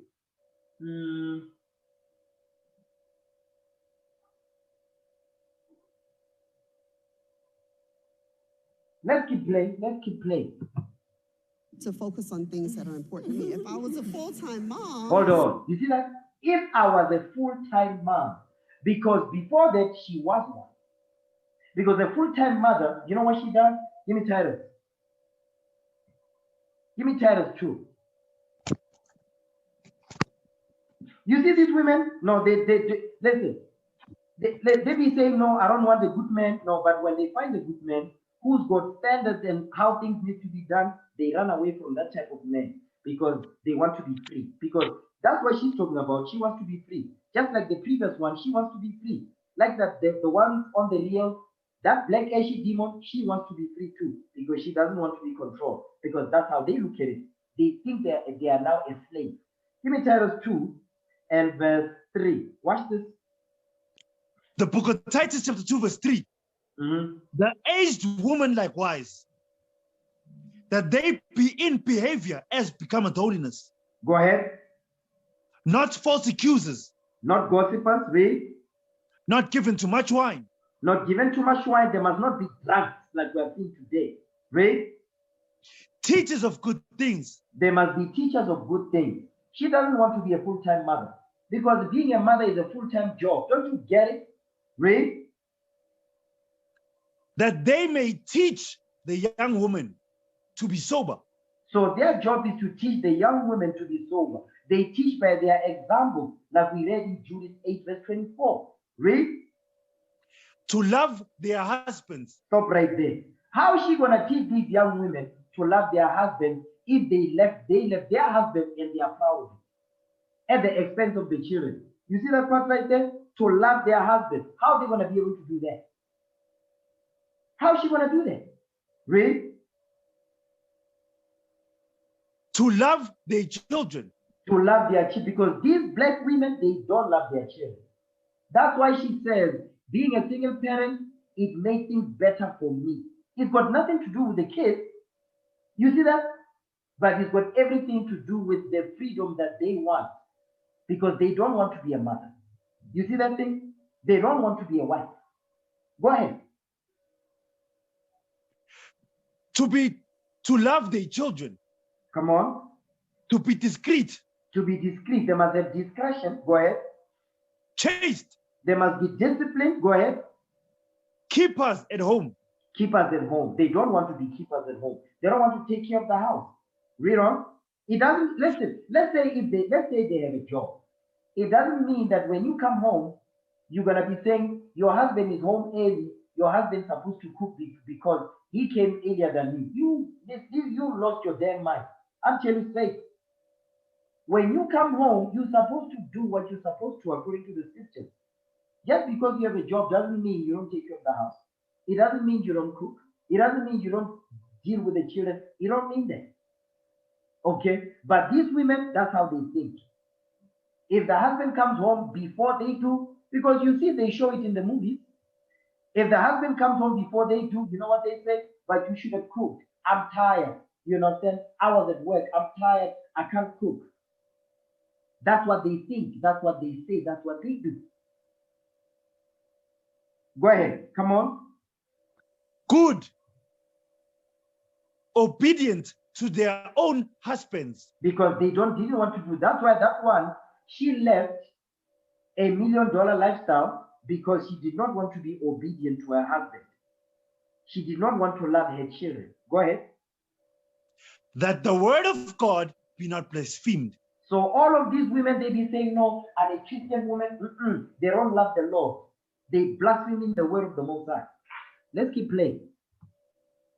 I couldn't do that. I would be on a soccer field every weekend. I would be at basketball lessons and tutoring sessions. But you see that thing? This is what a mother's supposed to do to what? To make sure that she teaches the children. She's saying she got her time back to be what? To be free. Because if she was not, she would be a soccer game, basketball, tutoring session, meaning what? What a mother's supposed to do. Hello? But she don't want to do that. She doesn't want to do that. That's the point. Because children is what? You hear these women, that's why a lot of the times you see the women here in Joburg, they be having popping babies left, right, and center, but you never see their kids. You know where the kids are? They are at home with the grandma. Where they continue here in Joburg to be hoshering, popping more babies to send them down there to the grandma. We see it all the time. Because guess what the children are doing? The children are disturbing their whorish lifestyle. Because that's what this woman is saying. Look at how she's dressed up, even. Because we split that partnership 50-50, I have a lot more time to focus on things that are important to me. You see that thing? This whole thing is about self. He says, I've got a lot more time now to focus on things that are important to me. So the things that are important to her have nothing, the children is not part of them. Being married is not part of them. Building a family, building a nation is not part of them. She don't care. While the community is in shambles, she don't give a damn. That's today's black woman.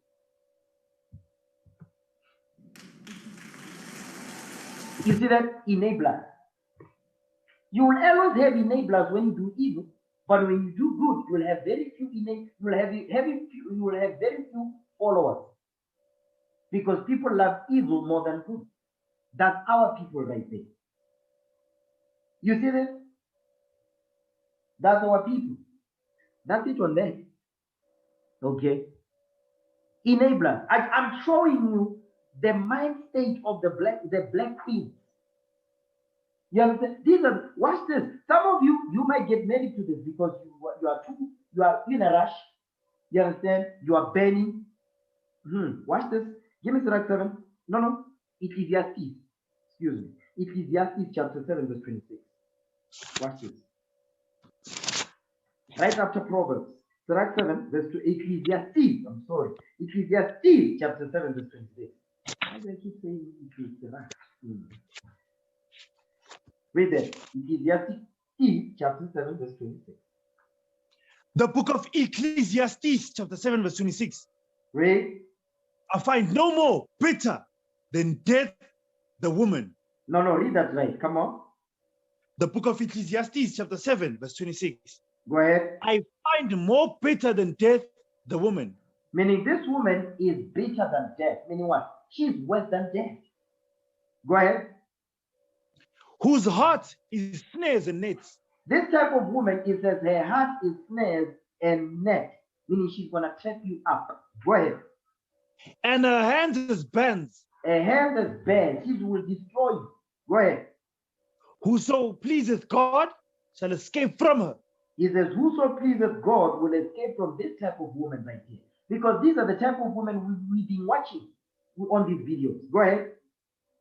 But the sinner shall be taken by her. But the sinner, the simp, will be taken by that type of woman. Now, watch this. Yes, here's another one. I forgot this video. Let me play this one now. Oh, wait. Now that we play that, let's go back to the show, The Real. Okay. Magazine recently interviewed a woman, Tanya, who found out she was pregnant right after breaking up with her boyfriend. Tanya said the hardest thing about her going through her pregnancy alone was navigating the self-imposed shame of being a Black single mother. You see, a Black single mother. We were just watching the video of 72%. That was 2013. Now it's more than that now. My point is the subject is about a Black woman who's pregnant and she's not married. They say the thing that they want to extract out of this story is that she's having self-imposed shame that she's pregnant and she's not married. Yes, that is a shame. But the world makes it okay. Listen to what these demons are saying. She even started wearing a fake wedding ring so that people would see her as a married Black pregnant woman, and says she noticed an immediate difference in how people treated her. Wow. So ladies, do you agree with Tanya that it's hard out there for single mothers in these streets? Oh, I 100% agree that it is hard. You know this demon, this woman, she makes me sick. But let's just listen to what she has to say. But listen to what she said. Yes. But there was a key word in there, which was, she said, self-imposed. You see that thing right there? This woman is the devil. I'm telling you, this woman right here, she is the devil. Okay? Yeah. And I think sometimes we beat ourselves up so badly on decisions, woulda, shoulda, couldas, and you could do that for the rest of your life. You have to take control of how you think about yourself. And you have to own your truth. You see that thing? It says own your truth. Wait a minute. It is a shame for a woman to fall pregnant. Give me that in Surah 42, verse 10 now. It is a shame for a woman to fall pregnant and she's not married. She's saying, no, that's not a shame. That's okay. You must own your truth. That's what they listen. You see these women? These are the enemies of God right here. This is the table of life. This table right here, this is the table of life. Watch this. Surah 42, verse 10. The book of Ecclesiastes, chapter 42, verse 10. Go ahead. In her virginity. In her virginity. Now, in her virginity, she's under her father's roof now. Watch this. Go ahead. In her virginity, lest she should be defiled. Lest she should be what? Lest she should be defiled. Now she's defiled. In order for her to be defiled, what needs to happen? She needs to have sex out of wedlock. You understand? Without being married. That's why it says defiled there. Go ahead. And gotten a child in her father's house. You see that thing? That's the subject. That's what they are talking about right here. She's gotten with child in her father's house. Meaning what? She has brought shame in her father's house. That's what's going on here. Go ahead. And having an husband. That she should misbehave herself. And when she is married, that she should be barren. You see what it's saying? It says she gotten with child in her father's house and having a husband. Now she gets married, right? Lest she should misbehave herself. Because if she was able to misbehave under her father's house, what makes you think she's going to behave herself correctly under the husband's house? Impossible. That's not going to happen. It says, and when she's married, lest she should be barren.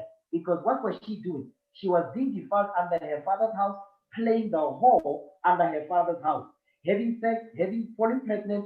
Guess what they do today? They have abortion. You see this?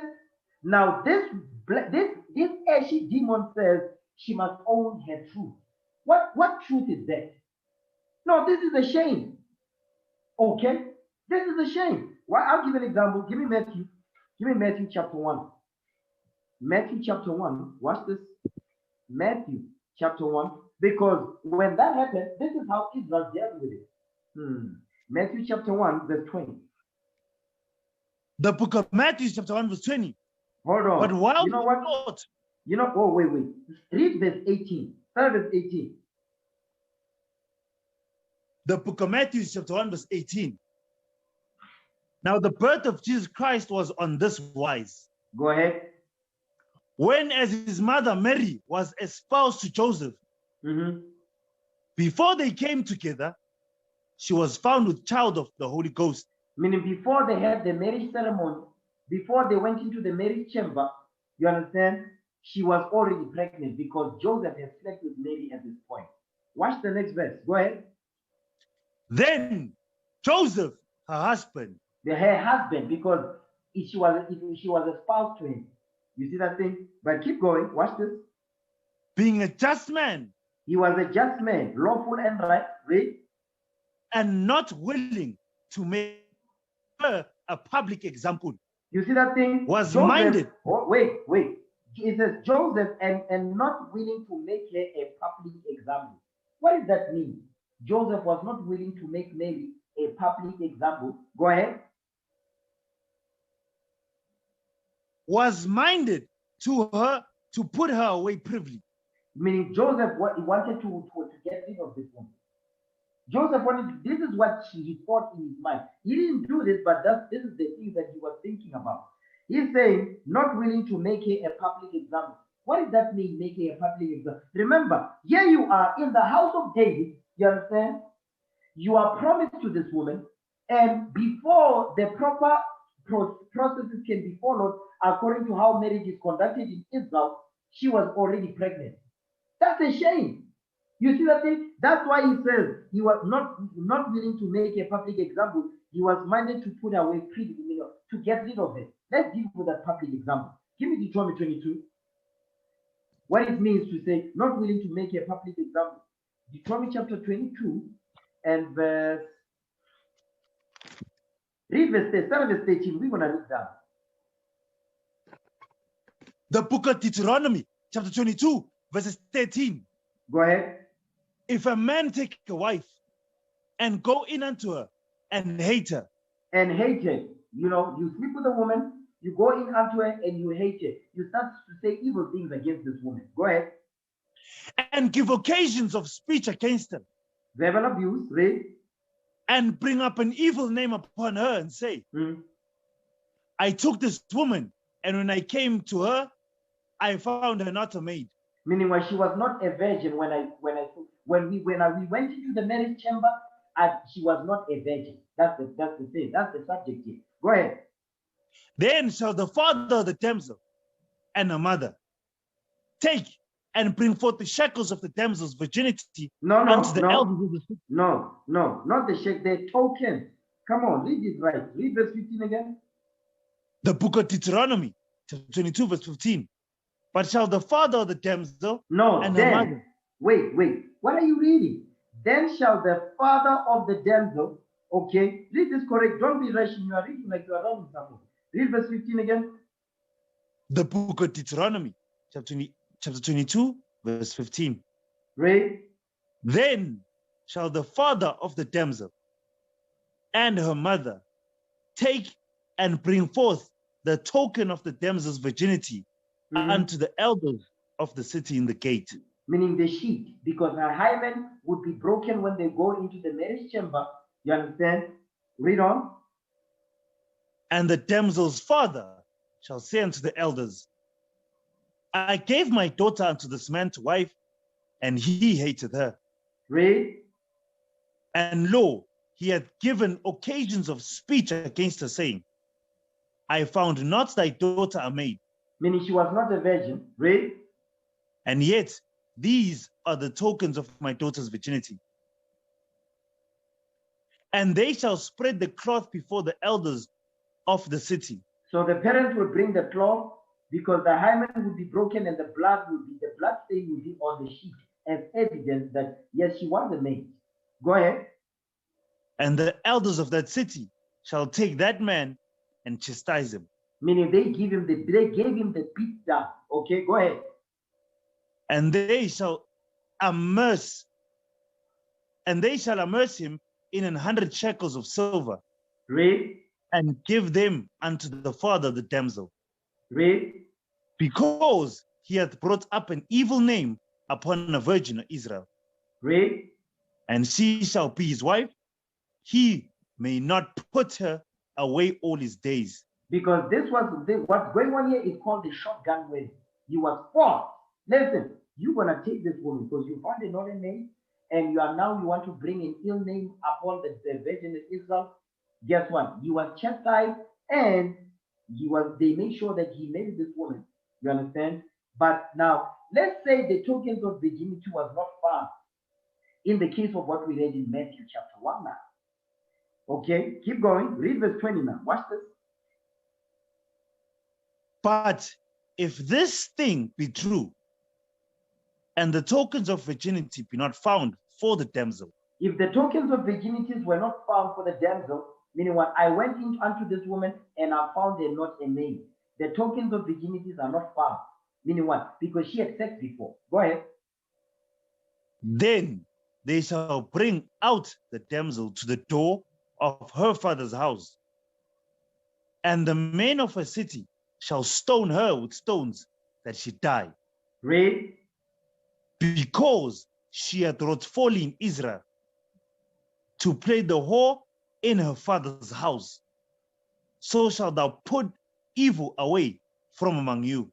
You see that thing? So now, if the virgin, if the tokens of virginity were not found, this is what they would do to the damsel, because she played the whore in her father's house. That's what Joseph was thinking in his mind now, because he knew the law. Not willing to make a public example. This is the public example. If Joseph did not acknowledge that, listen, this is my wife and all of that, she was going to be stoned. That's the point. You see this? Because it was a shame. That's why it says, not willing to make a public example. She was what? She wanted to put her away privily. Meaning what? To get rid of the woman. You see that? Now, let's play the video. Now, listen to what this demon is saying now. Of how you think about yourself. And you have to own your truth. You have to own what's going on in your life, own what went right, what went wrong, and say, look, this is what it is. There's a child that's about to come into this world. Own it. Walk around with confidence. Hold your head up high and move forward. Don't worry about what this one say. Because let me tell you, I believe that people treat you the way you allow them to treat you. If you walk in that room without a band and you're like, yep, I'm having a baby, and what? You see that? Man, this woman makes me sick. This woman right here, this woman is the devil. So let's see how many people watch this video. 369,000. So which means the young girls that are having sex now outside of marriage, they're gonna be watching this and say, yeah, no, I'm gonna own my truth now. Excuse me, I'm gonna own my truth. I don't care what nobody says, which means she's not going to learn anything from this thing. That's why she's pushing out. That means she's not going to learn anything from this. She's going to do it again and own it, and own her truth, and and pop another baby and own her truth. You see this? This is what our sisters, our young girls, this is the things that they are seeing on their smartphones, their tablets, on social media, on Instagram, Facebook, WhatsApp. These are the stuff they are watching on YouTube. And they do exactly as they do the things that they are hearing. And she's saying all this, but she's got a ring on her finger. Don't forget that. She's married, by the way. And this is what she's saying.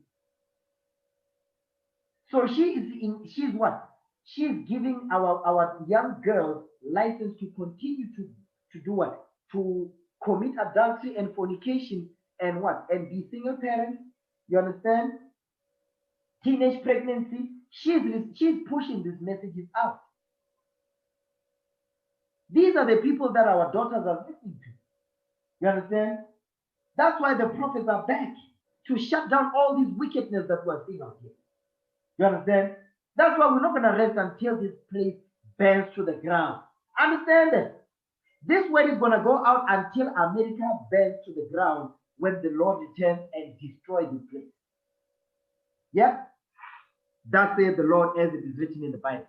You can read about that in Revelation 17. Okay? You can read about that in Obadiah.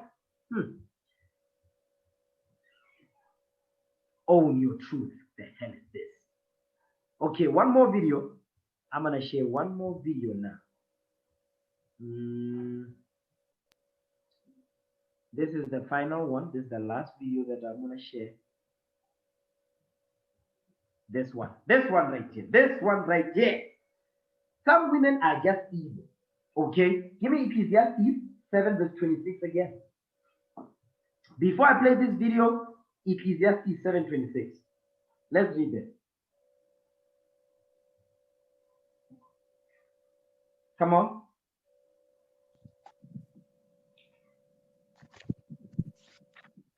Yes, sir. Ecclesiastes 7 verse 26. Come on. The book of Ecclesiastes, chapter 7, verses 26. Go ahead. And I find more bitter than death the woman. Go ahead.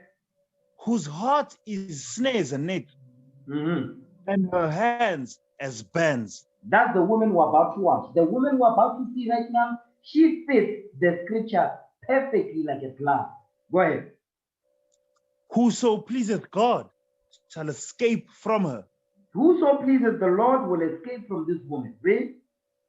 But the sinner shall be taken by her.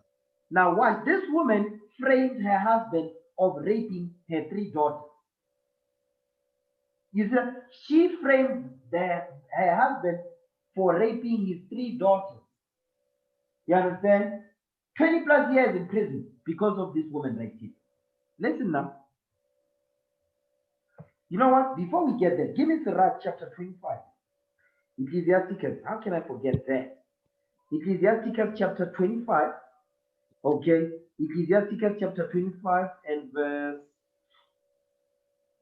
24. Sirach 25 verse 24. Read that. The book of Ecclesiasticus chapter 25 verse 24. Read. Of the woman came the beginning of sin. And through her we all die. You see what the Bible is saying? Is that of the woman came the beginning of sin. It's taking you back to Genesis. And through her, the woman, we all die. Watch this. Give me the book of Ecclesiasticus chapter 25 verse 11. No, 25 and verse 19. Sirach 25 verse 19. Read that. The book of Ecclesiasticus chapter 25 verse 19. Read. All wickedness is but little to the wickedness of a woman. You see what the Bible is saying? It says all wickedness is but little to the wickedness of a woman. It says you cannot the wickedness of a woman cannot be compared with anything on this earth. Go ahead. Let the portion of a sinner fall upon her. That's the same thing we read in Sirach, in Ecclesiastes. Now let's play the video. Today we're going to clean up the infection. We're going to tell the truth. Mr. Manziel, in your lie detector test, you were asked, did you have any sexual contact with any of your 3 daughters? You said no. And the lie detector said there was no deception. Yes, thank God. How does that feel for you? And that your daughters know it. Well, I felt they always did know it. You felt they always did know it. And didn't speak it because? They didn't know no better. They wasn't told no different. Now, this is taking himself right here. Watch what, just listen to what this black Asian demon says. Just listen. Miss Yvonne took a lie detector test and said, did you make up or exaggerate any stories with the intention to harm Manziel? She responded no, and the answer was deceptive. Then he asked you, did you say something to the effect of, I'm going to make sure you're never happy again? She responded, this woman is bitter. You understand? She did all this to make sure that this man is never happy. No, and the answer was deceptive. So, Miss Yvonne has acknowledged that her story about you touching your children in a sexual way was not true. So, Miss Yvonne, is there anything that you wanted to say to Mr. Monzel? Why didn't you fight for him harder? Oh, hell no. What? Even was not true. Listen to what she said. So, Miss Yvonne, is there anything that you wanted to say to Mr. Monzel? Why didn't you fight for him harder? Hell to them. No. You see what this woman, she said, why didn't you fight for them hard? Unbelievable. Unbelievable. Now, look at this man. Just look at his hand. Okay? After this woman speaks. Just look at his hand. If you knew, you Excuse didn't me. do it. And what is it that he could have said that would have made you not believe the lie you were telling? Miss Yvonne, you told the lie. That's right. You told the lie. It was a lie. You lying black ashy demon, you. And you told it. And you gotta own it. I'm sorry. I need you to say that you did not rape your girls. I need to hear it come out your mouth the way I've always heard it, Ma. I apologize for accusing you of raping them. Please forgive me. You don't have to forgive her. You see, he's shaking.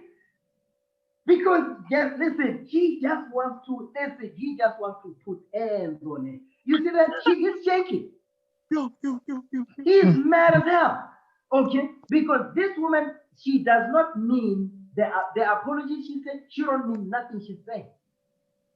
The daughters have to say, listen, you better speak now. Okay? This woman is the devil. To hear it come out your mouth the way I've always heard it, Ma. I apologize for accusing you of raping them. Please forgive me.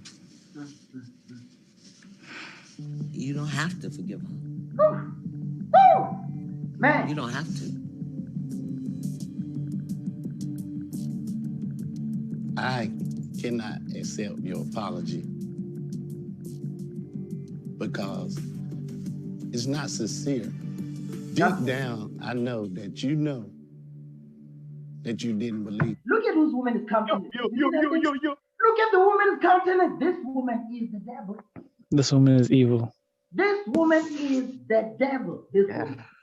Oh my God. Deep down, I know that you didn't believe that. You knew I had no sexual desires for my children. For 25 years, this thing has... 25 years. Could you imagine that? 25 years, this woman has kept this lie. Read that verse again, Surah 25, verse 19. The book of Ecclesiasticus, chapter 25, verse 19. Go ahead. All wickedness is but little to the wickedness of a woman. You see what the Bible says? It says all wickedness is but little to the wickedness of a woman. We're seeing a classic example right here. Go ahead. Let the portion of a sinner fall upon her. Broken me.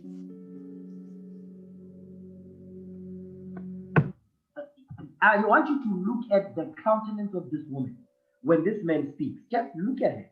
Broken me.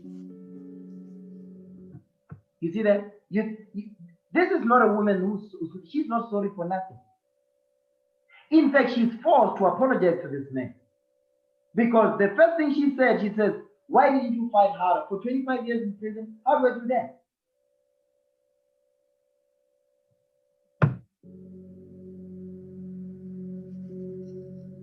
You don't know. It has affected my life in ways I can't even count. The things that you did. You see, these type of women, they don't care about the children. I mean, look how broken these kids are. You see this thing? Look how broken these kids are. Just look at them. The things that you did. Look at this child. Look at the sister. You see how broken the sister is? She don't give a damn about that. And I'm showing you the trend of all these women, how they move.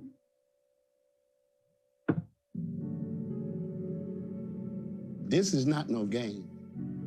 This is these children's lives. And it's just a demon in you that you listen to what the brother said. Listen to what he said. It's lies. And it's just a demon in you. He says, you have a demon on you. What is this man saying? You got the devil on you. That's what he's saying, correct? Because she does have the devil on her. That you need to deal with. Woo! Man, this is some heavy stuff. Okay? This is some heavy stuff, yo. This is some heavy stuff. Okay? You know what? Man. Woo! This woman right here, oh my God, man. That woman, read Sirach 25, verse 8, 19, once again. The book of Ecclesiasticus, chapter 25, verse 19. Go ahead. All wickedness is but little to the wickedness of a woman. Let the portion of a sinner fall upon her. You see that thing? All wickedness is but little to the wickedness of a woman. Watch this. Sirach 37, verse 17. Read that. Sirach 37, verse 17. The book of Ecclesiasticus, chapter 37, verse 17. Read. The countenance is a sign of a changing of the heart.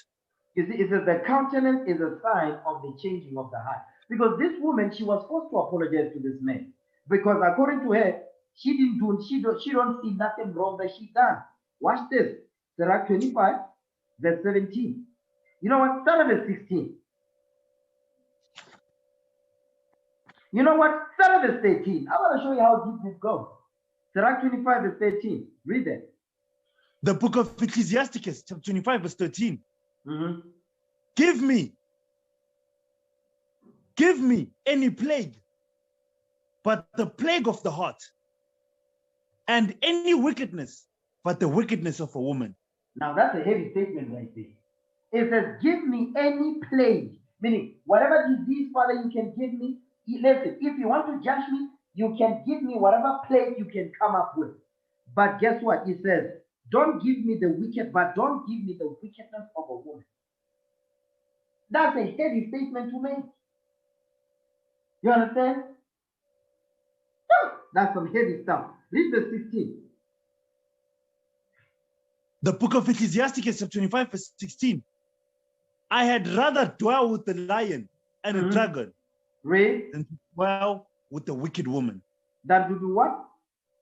Than to dwell, than to keep house. Come on, I need you to read correctly. Read verse 16 again. You are messing me up, bro. Read verse 16 again. The book of Ecclesiasticus, chapter 25, verse 16. I'd rather dwell with the lion and a dragon than to keep house with the wicked woman. You see what the Bible is saying? It says, I would rather dwell with a lion. So stop right there. Just picture a lion. Just picture a lion, the king of the jungle, right? And a dragon. Now imagine a dragon. Now you have this big animal that will devour you. Now you have a dragon on your side that spits fire out of his mouth. These two creatures, it says, I would rather sleep in the house with those two things than to keep house with a wicked woman. Go ahead. Verse 17. The wickedness of a woman changes the face. That's what you saw with that woman on that video. The wickedness of a woman changes her face. When that man was speaking, guess what? She was not even moved. She was getting more angry. You see that thing? Go ahead. And darkeneth the countenance like a sackcloth. You see that? And darkeneth the countenance like sackcloth. Her face looked like sackcloth. She did not want to apologize for the evil that she's done. She still don't want to acknowledge it. You understand? That's why now when you read the scripture, you just think of that video. You see what the Lord is, what the scripture means. Okay? I'm going to end the class right here. Okay? Let's break. Okay? 1 Corinthians 11, verse 23. I'm going to end the class right there. First book of Corinthians, chapter 11, verse 23. Read. For I have received of the Lord that which also I delivered unto you, that the Lord Jesus, the same night in which he was betrayed, took bread. And when he had given thanks, he brake it and said, Take, eat, this is my body, which is broken for you. This do in remembrance of me. After the same manner also he took the cup when he had supped, saying, This cup is the New Testament in my blood. This do ye as oft as ye drink it in remembrance of me. For as often as ye eat this bread and drink this cup, ye do show the Lord's death till he come. Wherefore, Whosoever shall eat this bread and drink this cup of the Lord unworthily shall be guilty of the body and blood of the Lord. But let a man examine himself, and so let him eat of that bread and drink of that cup. For he that eateth and drinketh unworthily eateth and drinketh damnation to himself, not discerning the Lord's body. For this cause many are weak and sickly among you, and many sleep. In the name of our Lord and Savior Jesus Christ, we pray. Amen.